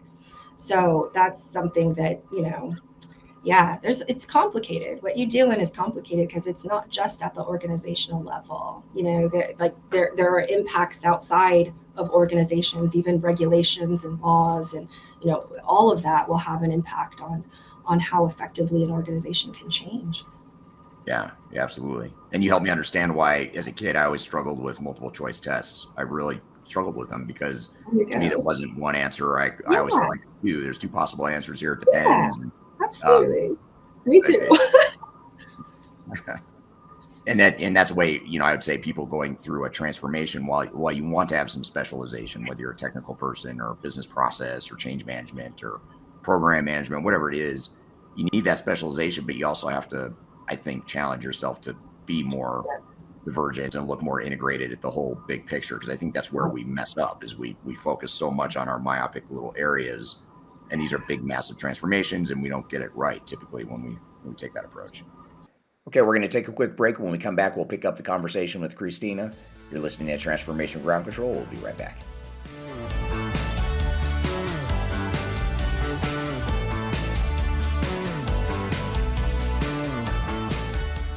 If you are aiming for transformation success, turn to Third Stage Consulting Group. Third Stage's independent and technology agnostic consulting team helps clients define their digital strategies, define their roadmaps, and manage their transformations. With offices in the US, Europe, and Australia, our team helps the world's most forward-thinking organizations through their transformation pitfalls and risks. If you are embarking on a digital transformation or business change initiative, contact Third Stage Consulting to see how we can help you reach the third stage of transformation success. Learn more about us and download independent reports, videos, and other best practices at thirdstageconsulting.com.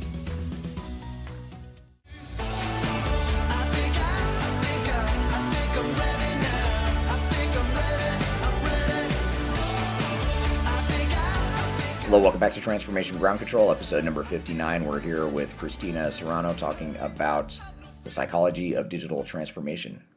Another question I wanted to get at here, which I think is really interesting, this is from Gassan on LinkedIn. He asked, as companies become legacy with staff turnover for key positions at approximate 0 years, does organizational change resistance increase, whether intentional or unintentional? Has this been measured? So I think that, maybe to paraphrase or try to paraphrase, as organizations bring in newer, fresher, younger blood, whatever you want to call it, newer people to the organization, how does that affect resistance or acceptance of change? Have you seen any correlation there? Yeah. I mean, turnover is very disruptive to organizations. I see it now, even in my own organization. In the pandemic, there's been a really high turnover. And, even when you bring in new people, it's all of that conflict you're talking about. Is that value alignment there? As you bring in new individuals, are you also bringing in a wave of new types of values, that are reflected in a different generational space, and so I think it all depends. I hate to always give those answers, right? Like, it depends, but it does. It depends on, the culture of the organization to begin with, and, the culture that the incomers are bringing to the organization. But I would say in general, frequent turnover is not something an organization wants, because you can't keep your knowledge in place, that core knowledge base you might need. And I don't know, it's something about, it has something to do with culture and identity and this research, because all of that takes time to really form and solidify. And so when you have all of this, like these micro disruptions and stuff that punctuate that process, it's really hard to forge like a good culture and identity. At the same time, my ethical values would tell me that I think it's fine for people to leave organizations, right? And to try, new careers but at the same time, yeah, it does cause a bunch of disruption. I think until we can get systems, human resource systems that are more resilient, meaning, we have better systems where if somebody needs to tap out, someone else immediately taps in who can fill in, we can allow people to tap out more and, take the breathers that they need, or go back to school, or the things that we all want as humans to grow, without making them feel like, oh, I can't do that because maybe there's going to be negative consequences. If I leave, maybe they're not going to have someone for however long it takes to onboard someone new. That's the reason I don't leave a lot of times from organizations, because I understand the burden it's going to put on my colleagues until they find a replacement. So yeah, I don't know. I don't even know if I really answered that question well, but hopefully I gave them some insights to help. Well, just another dimension that you have to think about as part of a transformation. I mean, you talked about layers of culture and individual motives and behaviors, and then you've got this whole thing with turnover and how tenured is the staff. That affects your culture, which affects how resistant or open to change that organization is going to be. So there's just so many moving parts you've got to consider in that roadmap. Right. Yeah, because I think that the best change is enacted. Yeah, I know we always talk about buy-in and everything. I think that's all in the literature. But when there's genuine buy-in, but I think that buy-in has to come from a place not of leadership, providing the best, spiel about why they need to embrace change. I think it needs to come from a place within each individual person of being like, I value this. I value innovation. I value my company trying something new. I value learning new skills, so maybe I have to change my job role. Maybe I do, but I value learning and growing. So I'm going to go with it. Until we can get more of that, I think we're going to have problems with change, no matter the context. Yeah, absolutely. Yeah. One question that's a little bit off track from the thread, Ron, but I want to make sure we get to it before while we still have time here. And that is, and you mentioned this to me when we were prepping for the interview. You mentioned this to me in sort of in passing, so we didn't really dig into it very much. But I wanted to ask the question because I feel like you might have been onto something that would be relevant here, which is the relationships between novices and experts within digital transformation or any sort of change initiative. Is that something you've studied or read up on, or what are your thoughts on? And I don't know if this traces back. I think you were talking about in the context of your public health experience, if I remember correctly, like doctors and patients. But right, yeah, I did study novices and experts in the telemedicine consultation space. It absolutely it does, and even using that word novice and expert. I get it. I think expert, we're talking about that vertical thinking normally, is like that is somebody usually who has expertise, say, in software development or in finance or, in medicine, it might be a specialty. And then the novice is someone who doesn't have that knowledge, that specific knowledge.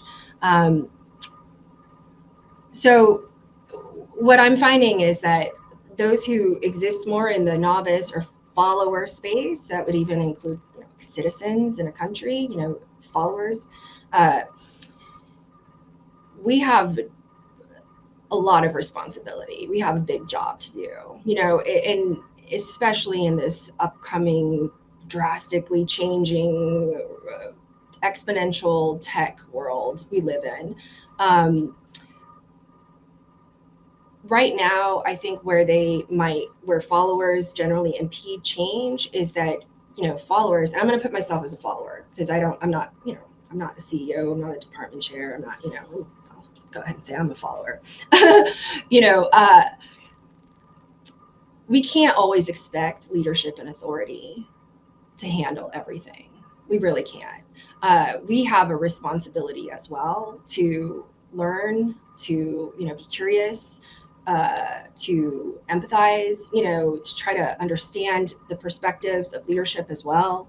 But we tend to not do that. We're just not trained that way. It's not baked into our cultures all over the world. And so the way that bleeds into, the research I did in medicine is with telehealth is I interviewed numerous physicians across many different medical specialties, and they all consistently said patients are terrible information presenters.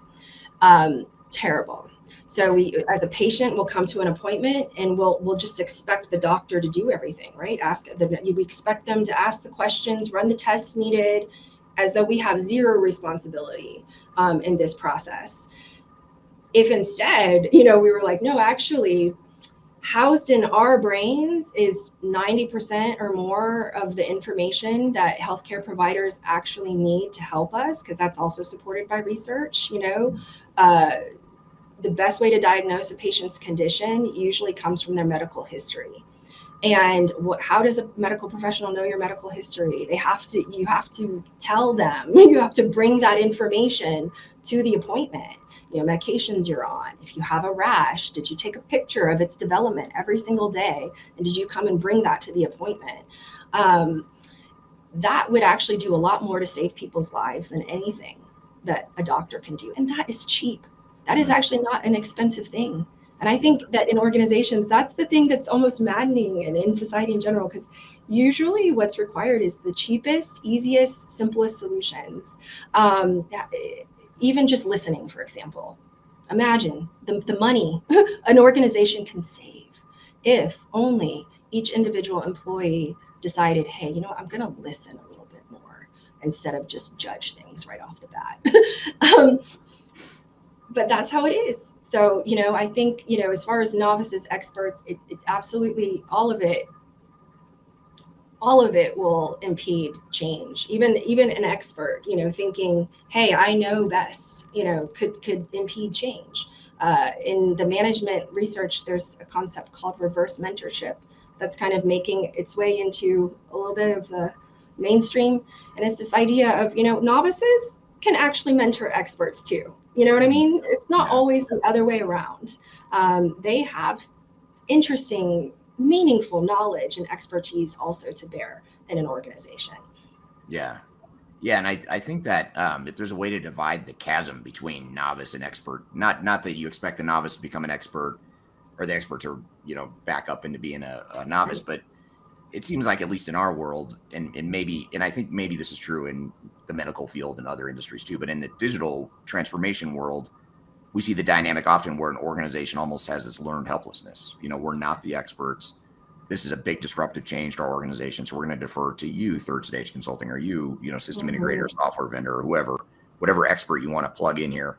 We're going to defer to you to sort of fix this for us, and it creates this sort of expectation that I don't need to bring any real meaningful input to the table. And on the expert side, you have sort of the opposite, which is, I've done this a million times. I've got the answers. I've seen organizations just like you, and this is how software should be deployed, or how you should, leverage a new technology or whatever. I'm oversimplifying two extremes here, but I think though that dynamic seems like that creates a lot of problems in the world of transformation, blind spots. Yeah, there's a reason I'm doing what I do and not what you do. You know what I'm saying? What you do seems really hard. Yeah, it is. And but I think if we can be more mindful of that, those differences, I think that's huge.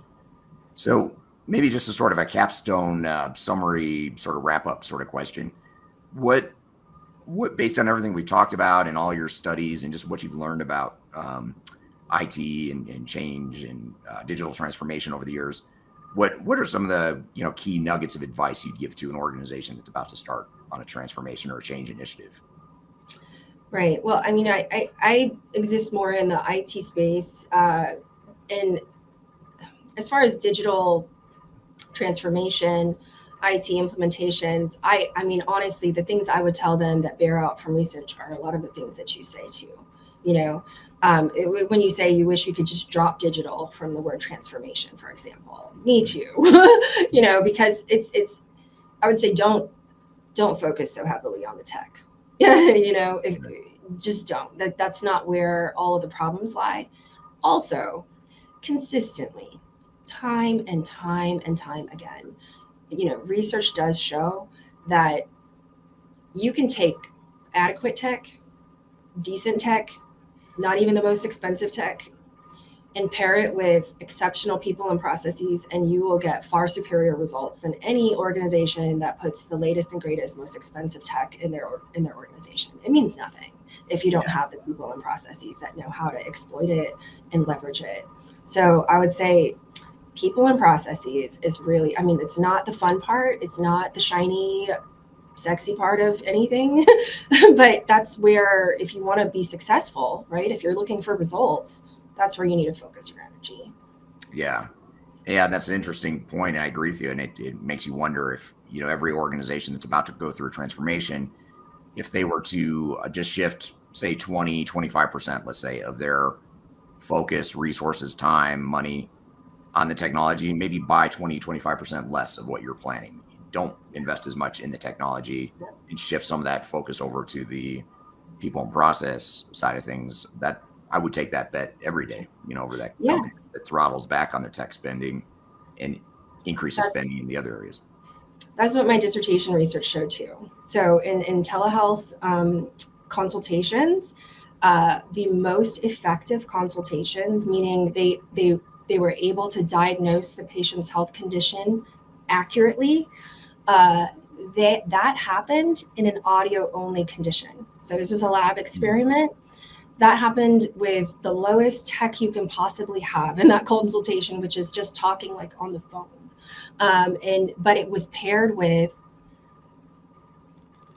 an exceptional interviewer. So the expert had to be really high in their interview skills and diagnostic skills. So it's their process skills, like, what they're specialized in.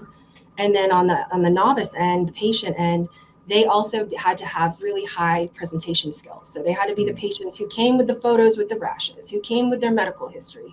So when you have those pieces in place, you only need really a phone, right? Because the information is exchanged through the humans in a very high quality way.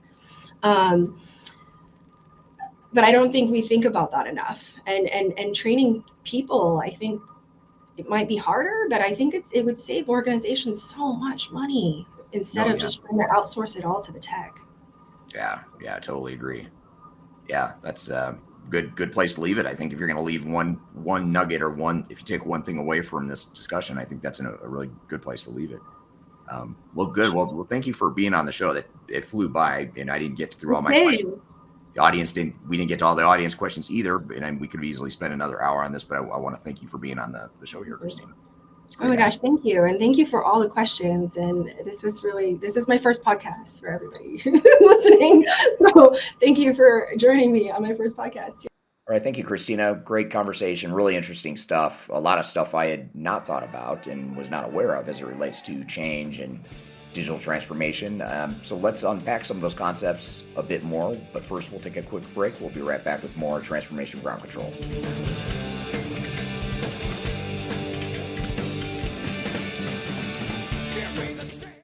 If you are aiming for transformation success, turn to Third Stage Consulting Group. Third Stage's independent and technology agnostic consulting team helps clients define their digital strategies, define their roadmaps, and manage their transformations.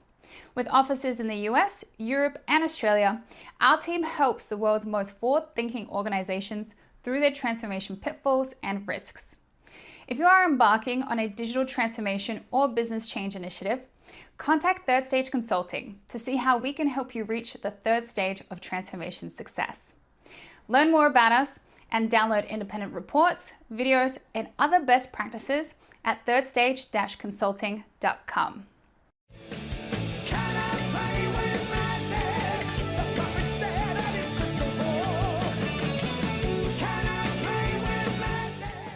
Hello, welcome back to Transformation Ground Control, episode number 59. We just had Christina Serrano on the show talking about the psychology of digital transformation. And what were some of your observations or thoughts related to that conversation, Kyler?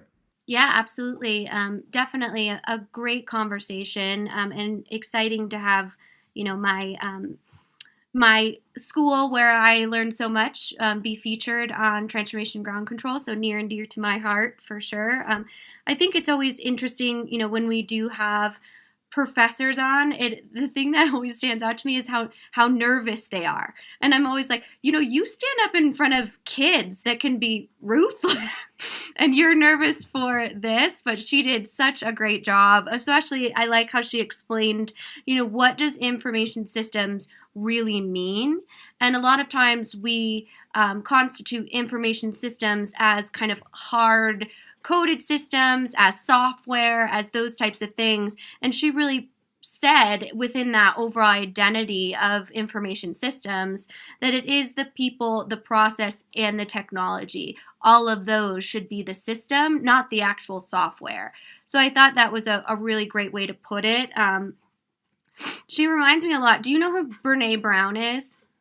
Don't. I feel like I should, or the name sounds familiar. But yeah, I'm sure you will. So Bernay Brown is a a professor as well. She researches really intangible things a lot of time, like shame and psychology, and she's a well-known author type of thing. Christina reminds me of that from the technical side of the overall conversation on more of an IT level. So talking about things like the synergy needed between these areas and just talking about how identity is really everything, she said, which I wrote down. And then our default is kind of defense and fear. And that's where a lot of kind of any sort of resistance is born from when it comes to that overall circle of life, if you will, Lion King reference, when it comes to people, process, and technology. So I thought that was, such a really great holistic observation of what really digital transformation should be to an organization. Yeah, absolutely. I agree. I also thought it was really interesting when we were talking about the learning process too, and I think that's really resonates with me. And I don't know about you, but I was never a great student because I learned different than other people did, and a lot of times, you want to be fit into this box. And I think there's an opportunity now as we not only evolve the learning process, but to evolve the overall technology industry to fit a different way of creative thinking. And I think that made me really excited about her future students in just seeing that as something that could be of value, not, hey, you can't do calculus, so that means you can't be, involved in the technology space. That misperception seems to be evolving within higher education, which I'll be honest, I never really thought that was going to happen. I thought that was just kind of a box you had to check, kind of get through it. And then when you're in the career space, you're able to express yourself differently than academia. But it seems as though, at least in her overall classes, that is actually changing. So I thought that was really cool. Yeah, I did too. That was really cool. And then I wanted to ask you, since I wrote down the brain sensing nets when she was talking about that, and my mind went right to wearable technology, right? So we have the watches, we have the smart necklaces, we have now what if we have like wearable nets, like in hats or something that can sense our overall brain function. And it sounds like that technology is something that's really becoming a data point, especially within kind of when we talk about learning processes or just the overall psychology of how a body responds physically or how a person responds in different scenarios, and leveraging technology to be better understand that. I think that's pretty exciting. Yeah, I wasn't aware of that type of technology, but I guess it doesn't surprise me after seeing what all has evolved over the last many years here in the technology space. But yeah, that's super interesting. I that was new to me for sure. There was a lot that we talked about in that conversation that I wasn't aware of and that was new to me. Yeah, definitely. I think we could do like a crown. I think we could take it like up a level, for me at least. I'd like a brain sensing crown. Right. Like the Right. whole princess theme, Yeah. like yeah. Yep. Your kids, Absolutely. your daughter would love that too, I imagine. Oh, she absolutely would. Yeah, she has a purse, and I don't carry a purse usually because I just have all kinds of stuff just spread around. I usually just have my wallet or the diaper bag, but she's gotten so into carrying her purse, and she hides all of her brother's stuff in it and hides it in her room. So she's diabolical. She's 18 months old, just to set the stage there. They grow up so fast these days. I know, right? Just, pilfering her brother's favorite things in her purse. So, Right. but I also thought it was great when Christina was talking about kind of that alignment of values. And that's what we kind of talked about in our hot topics, and seems to be a common theme within our 2022 content, is really, we talked about the great reshuffling and those types of things. And in this employee-centric market where, you really are kind of in a place where there's lots of opportunity, aligning with the values of the organization. And then she really touched on something, and I'd love to hear your feedback on it, is that the resistance to change or those barriers really exist in the individual. The leadership can create this culture. They can, really preach the message of, we're a culture of innovation, we're constantly changing, growing, etc. But unless we as individuals understand our own personal barriers to change, then we become resistors even unintentionally. Yeah. It was a good reminder that there's so many different variables in managing change, the individual level, the organizational level, and even the broader cultural level. So I think we kind of alluded to those three layers, but that third layer of the individual, I mean, you think about an organization that has, say, 10,000 employees. That's 10,000 different personalities and 10,000 different reasons why an organization might and is likely to resist change. No matter how well intentioned the people are, and no matter how aligned they are with the vision of the organization or whatever the case may be, we're still human. We fear change. We're driven by fear and a certain amount of distrust and whatnot. So all that stuff does add up, and it creates that resistance, whether it's intentional or unintentional or otherwise. Yeah, it's funny. I think about myself. I started much of my career in sales, and now that I'm on, more of the systems side of the industry and understanding that, I am a self-proclaimed resistor. I never did we'd get like a new system where we're supposed to be tracking like sales data.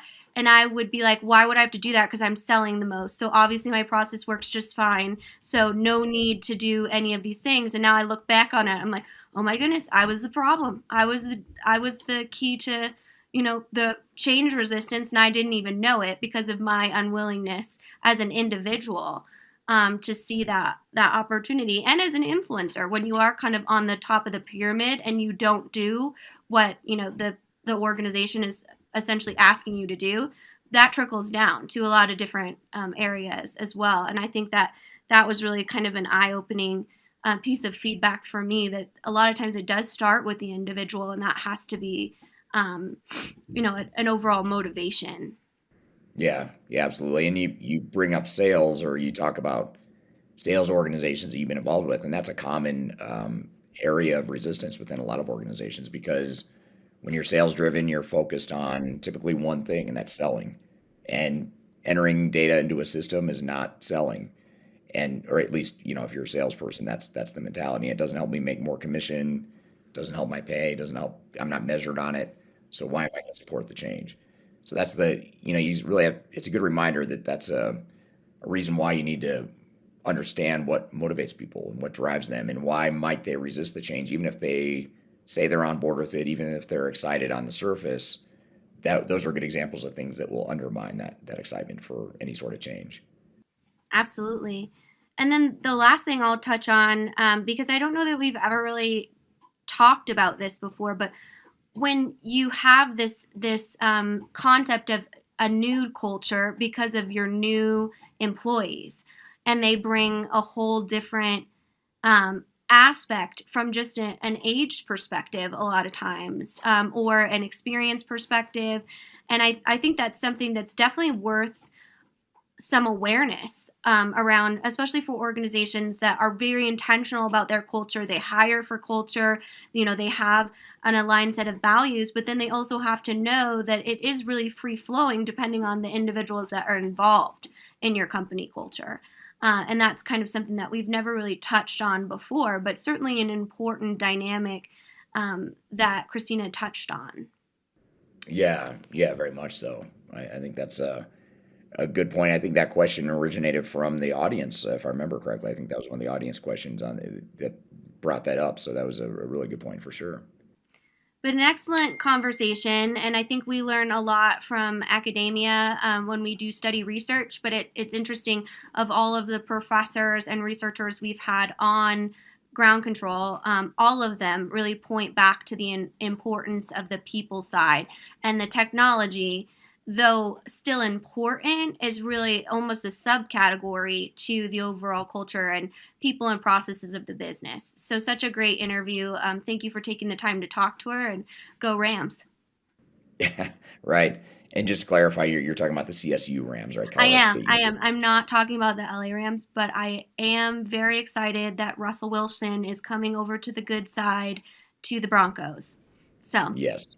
Yeah, for those of you that aren't in the United States, the American football team of the city where Kyler and I are just recently acquired a big name quarterback in Russell Wilson. So good to have those sports references in here as well. So we'll take a quick break. When we come back, we're going to bring on Scott Janke from the Third Stage team talking about organizational alignment and implementations. And I was going to say we're going to shift gears, but actually a lot of the same stuff we just talked about will also apply in this next conversation as well. So we'll come back, we'll take a quick break, and we'll be back with more Transformation Ground Control.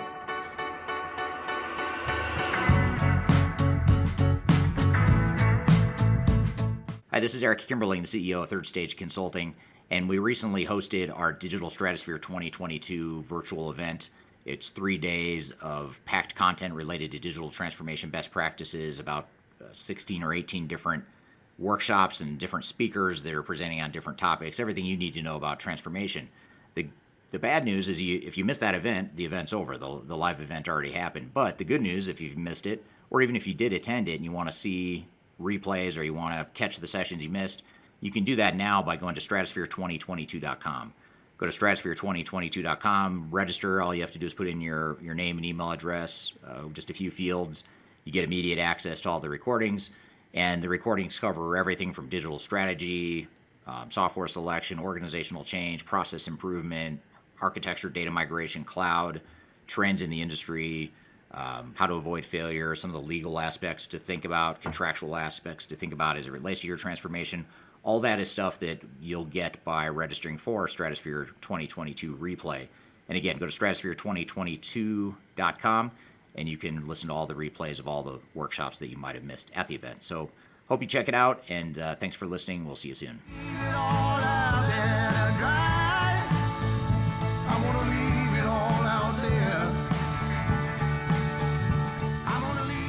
Welcome back to Transformation Ground Control. Our next segment will actually be with another professor who actually is on the Third Stage team as well, Dr. Scott Janke. He's a professor down in Dallas, and we've started going through some case study content development around some of our current and past clients. So I have this conversation with him just regarding one of our small to mid-sized clients that's involved in manufacturing. He talks about organizational alignment and the importance of having that established before technology implementation. So Scott, welcome to the show. My name's Dr. Scott Janke. I actually am a senior manager at Third Stage, really going about the business of helping organizations either assess their processes and how they use their incumbent tools, or to assist them in looking at new opportunities for changes in ERP or another technology that would enable them to meet their business goals. Excellent. And today we're actually talking about a case study, so a specific work that you've done with one of our clients within our community today. So can you give us kind of an overview of the reason why this client reached out to Third Stage? Yeah, it's a familiar story, quite honestly. The organization feels like they were disconnected with their international offices. Silos of information were present. The incumbent technology really wasn't being used across the organization. And people were complaining about all the challenge they had with getting documents and information from another department, and really led us to kicking off the project with them to look at their technology and potentially advising them to maybe move into a new ERP implementation. Excellent. And without revealing our client's name, can you give us kind of an overview of the size, industry, location, culture of this specific company? Sure. They're a manufacturer in the Midwest. They have about 350 employees. They have offices in Europe and in Asia. And their business vertical is on the manufacturing side of laser or dot pen inscribing tools. So all the manufacturers out there that need to have some product identification, their systems are the ones that embed those numbers on those applications or products. So Harley-Davidson is a client of theirs, and Cool. the serial number you see on their frame is using their technology. Excellent. Very neat. Very interesting company, it sounds like, to work with. So how did Third Stage come in and help them kind of solve this problem of just overall technology optimization, it sounds like. Sure. I think most clients that engage third stage probably have an idea of where the project's going to lead them. But we start from a more holistic, independent perspective in that we don't want to be geared or directed in our assessment.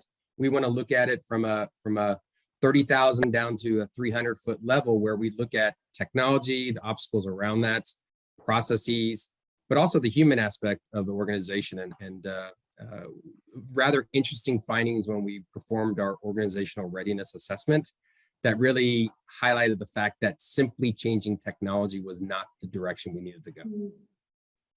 Interesting. So what were the results of the project? You know, what did you end up recommending to them after you did all of these assessments and kind of got your hands dirty within the organization, got to know them really well?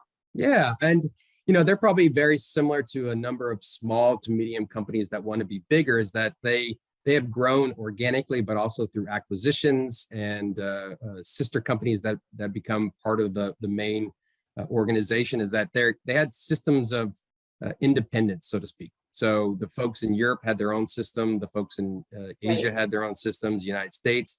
And really, the linchpin of our recommendation was, as I mentioned earlier, the ORA survey, is that there was a significant amount of obstacles and perceptions that any future change without fixing the foundation was going to be fraught with errors and problems. So our recommendation wasn't necessarily just go out and buy a new system and deploy it company-wide. Is to really look at the basic, or what I call blocking and tackling. So data was all over the place. There wasn't any kind of structure or management around that. We actually recommended that they dispose of certain systems and bring those organizations or their departments onto the main platform.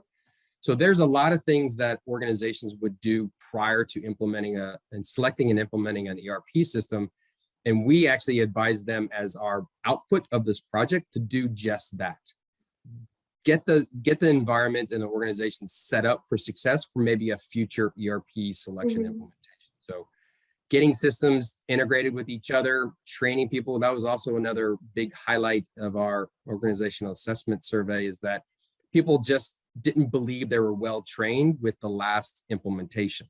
So actually kind of going back a few steps and looking at this from what are the simple, quick wins that we can do in an organization that you would need to do anyway prior to a major ERP implementation.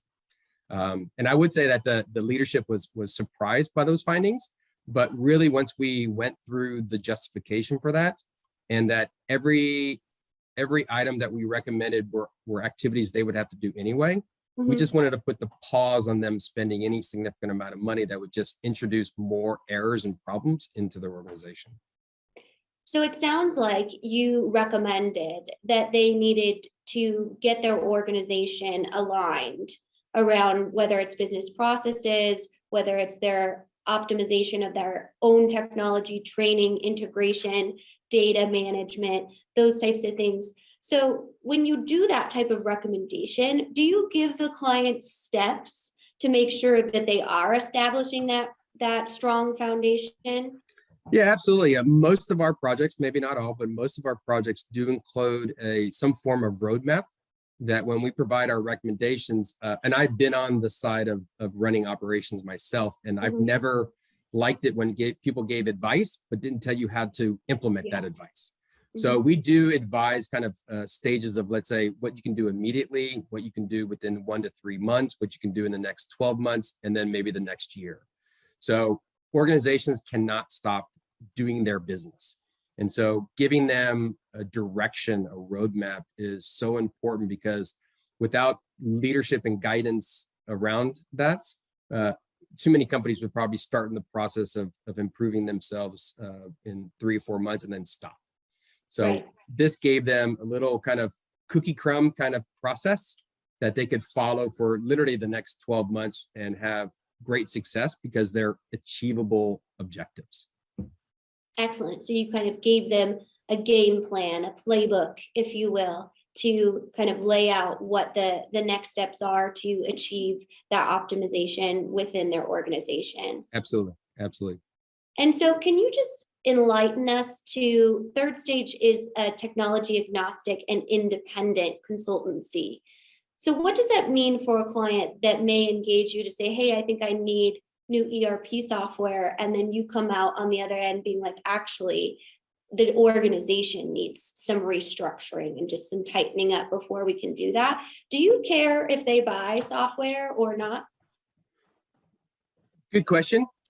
We don't have a financial relationship with software vendors out there. We have relationships with the vendors because we have selected ERP systems and other point solutions. We've implemented them. So we know what I would think would be the best fit for organizations. And I think that agnostic perspective allows us to actually make a recommendation of don't buy more software. And I think that just gains more credibility for our reputation, but also our clients are realizing that when they do client reference calls, we are going to give you the truth, and we will give you a direction that doesn't necessarily have some kind of financial impact to us. And so if our recommendation is buy software, buy this software, or don't buy software at all, I think that gives us that agnostic perspective that I think most consulting firms don't have. Very interesting. Well said. Thank you for taking us through that process. So with this specific client, what were some key challenges that you ran into when working on their specific scope of work? Yeah, I think, and this is kind of in line with kind of what I think most companies have experienced over the last couple of years with the COVID pandemic. Is that their sales took a significant hit. And so the pressure to improve the performance of the organization was pretty relevant and matter of fact in all the workshops that we had, that the organization was kind of stressing potentially too much of what they can do with their current system to trying to get back those sales.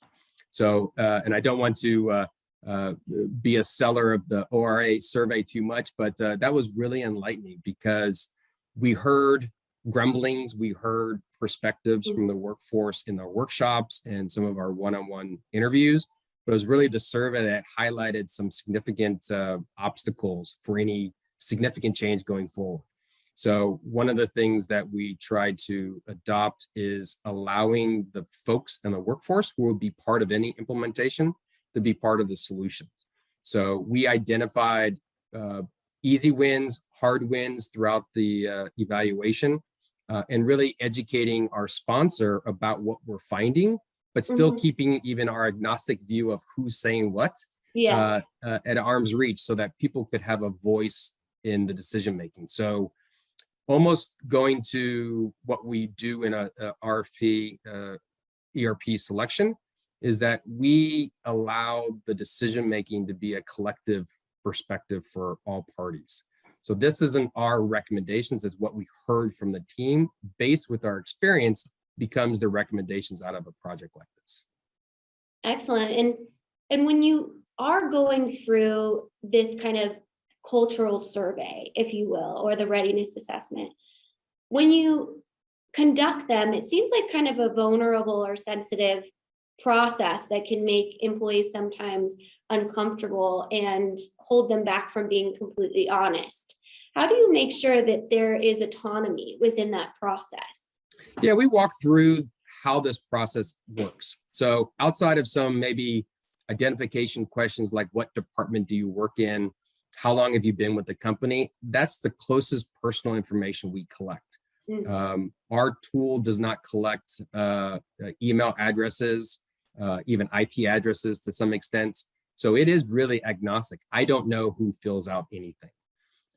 And quite honestly, probably the folks that have the most uneasiness is actually some of the leadership that we work with, because we ask the workforce how leadership performs. Do they give you encouragement and workable goals? Do they support change? Do they allow further training for system implementation? So we actually kind of put all the leadership on the questionnaire from a perspective of how does the workforce view them before we make any kind of recommendation for a significant change in the organization. So it's probably less of the individuals who fill out the surveys and more about, does the leadership really want to know the answers to these questions? Right. That's a really interesting perspective. So do you feel like they did want to know the answer to the questions? Quite honestly, and I think basing all the findings that we collect in a project like this, the survey, workshops, one-on-one interviews, looking at company documentation that they provide us, when we embed them all together and link them, I think the findings help support our recommendations.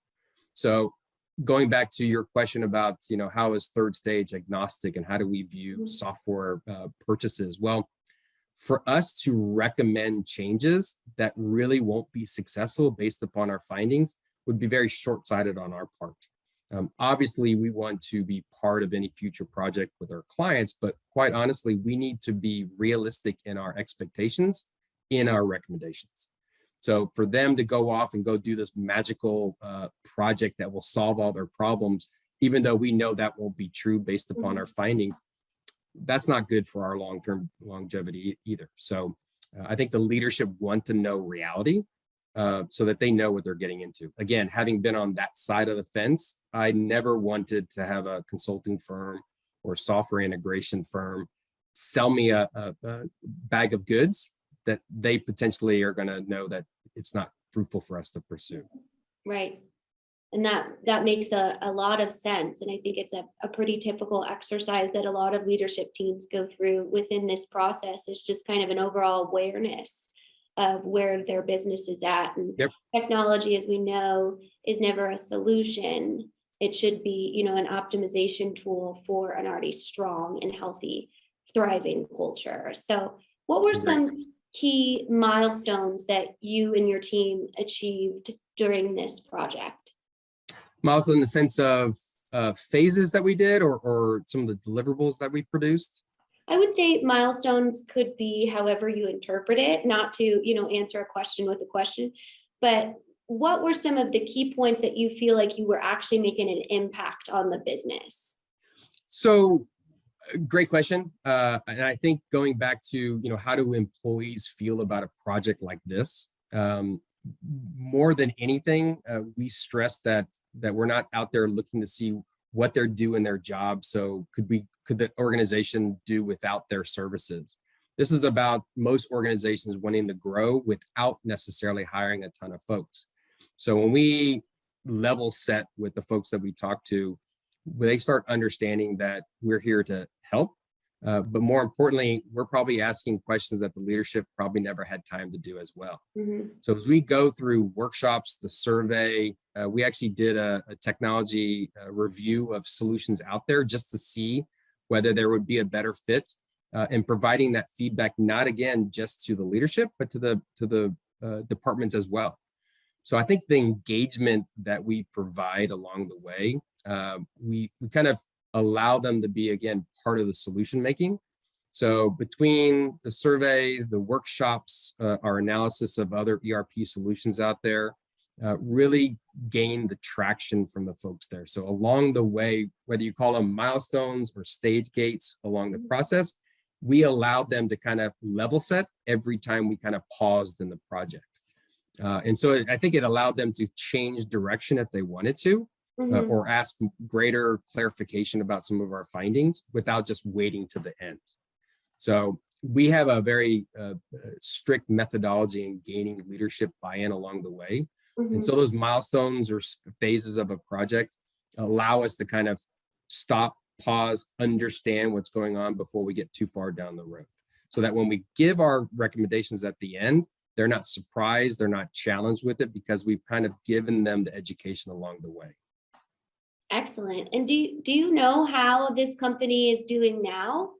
Now that I do actually. It's they're actually sales are increasing. They've made some of the changes that we recommended. Obviously, my phone is ready for any kind of call from the leadership to come help them, because again, it's very challenging for projects to take place of any significance while the operations is doing what they're doing day to day. And so we don't expect, and I never expect, that a client's going to go off and do their own project by themselves. I highly encourage it. Knowledge retention is great, so I encourage all organizations to try, but really they need to come help and allow us to assist them in that process. So they have made some of the blocking and tackling, so to speak, changes, but it's just kind of, it's not a one and done kind of activity. Sure. This is an evolution for organizations. So I'm hoping that we'll get a repeat or at least an opportunity to come back and assist them along this journey. But they are, sales are up. They've made some changes. They've seen some results from that. It's just keeping the pace of what they need to grow. Yeah, well, it sounds like those recommendations have made a positive impact as they continue to evolve within their overall strategies. So what did you specifically learn from this project, if anything? That's as much as I think processes can dictate success, or technology can dictate success, or having clear objectives will drive success. It's really comes down to the people. As long as there are humans within our organizations, their attitudes, skill sets, training, workload, all that come into play of making anything successful. Too often you will see demonstrations of ERP systems that are fabulous, right? Newest technology, it's great. Yeah. But then we want everyone to do their job, plus implement a system, plus learn new systems, plus change, and they have work-life balance as well. We can never forget the individual in any of our decision making, because they're going to be the success factor or not. And so I keep learning that the individual is a very strong component to making any of our projects successful. And I think this project didn't necessarily give me insight to that for the first time. It just keeps reiterating the strength that the individual has in success. Sure, reinforcing that organizational change management and need for those types of initiatives and strategies, certainly. Absolutely. Yeah, absolutely. Excellent. Well, thanks so much for talking to me today, Scott. And if anyone has any questions for Scott about this specific project or anything in the manufacturing or digital transformation space, please feel free to reach out to him directly. His contact information is on the Contact Us section of our website. Thank you so much, Scott, for joining me today and taking us through this really interesting case study. I'm going to unpack it with Eric when we come right back. This is Transformation Ground Control.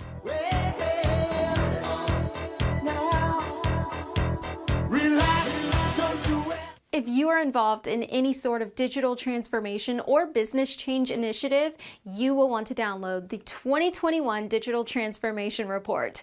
With its comprehensive overview of business and technology trends and best practices, this report is a must-have guide for any transformation project or executive team. Download this free report by visiting Third Stage Consulting at thirdstage-consulting.com. You can also visit our website to learn more about us, or download independent reports, videos, and other best practices.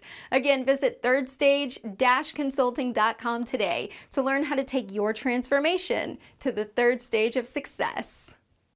Relax, don't do it when you want to go to it. Relax, don't do it when you want to come.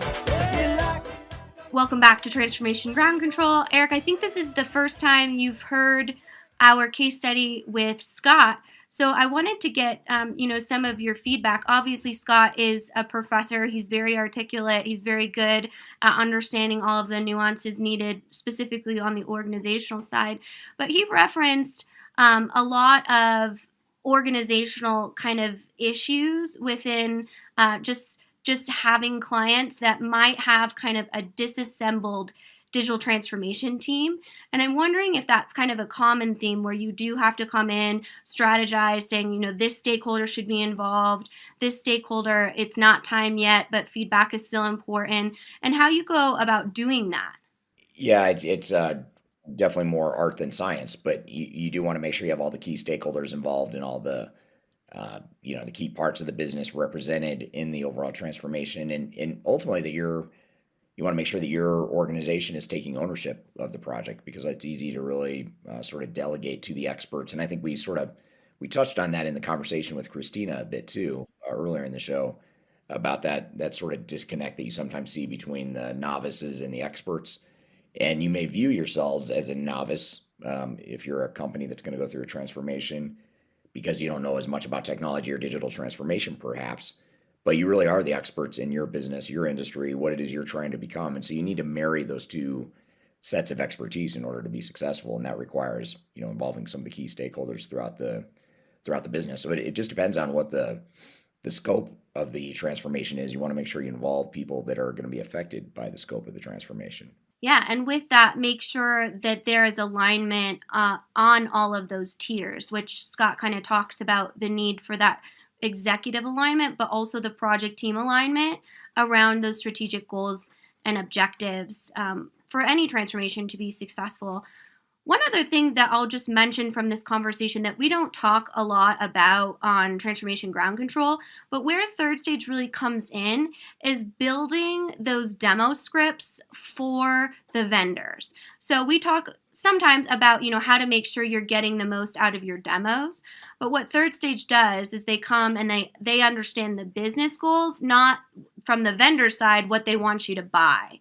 And I think, we talk a lot in these case studies about how that integration from our actual team that handles and executes the projects and how they do that. And I think that's something that they point out here that's really interesting is a lot of times vendors will want to show you their latest and greatest, most sparkly version when really the business is looking for certain functionalities or at least looking to understand how it would integrate with their business. And that's really where an independent third party comes into play. And I thought that was, well said there. Yeah, and really just driving with and leading with the business need first rather than the technology. And I think that's a subtle but really important mindset or mind shift. I don't know, whatever. Changing your mindset that's a really important part of that. Absolutely. And if you do have questions for Scott or want to reach out to him, we'll put his contact information below. You can also reach out to me, and I'm happy to put you in touch with whomever. We will have all of these case studies available on our YouTube channel. We do one for each industry. This was manufacturing. And then we do one for each one of our services. This was implementation. We have another one up there, for example, that talks about a software selection and really digs into what are those demos, what do those scripts look like with some of our other team members. So if you'd like to check those out, head over to the Third Stage YouTube channel. Yeah, great. And that's a good resource for anyone that wants to check that out. And you can also, speaking of our YouTube channel, be sure to subscribe to us on YouTube. If you just look for Third Stage Consulting on YouTube, be sure to subscribe to us there. We put out new videos weekly. And you can also follow me on YouTube and my YouTube channel as well. On an individual level, we put out similar but different content, all related to digital transformation. And you can also find us on all the social media platforms as well. So if you're on Instagram or LinkedIn, TikTok, whatever the case may be, Twitter, be sure to check us out and subscribe and follow us. And we put out content daily on all those platforms. So good conversations here today. Thank you to our guests, Scott Janke and Christina Serrano. Of course, thank you to you, Kyler, for being part of the show as always. And thanks to our audience for all the great questions and feedback that you've provided on here as well. So we will see you next week. We have new episodes every Wednesday of this show. You'll find a new episode of ours next Wednesday as well. So be sure to check that out. And in the meantime, have a great week, and we'll see you next time on Transformation Ground Control.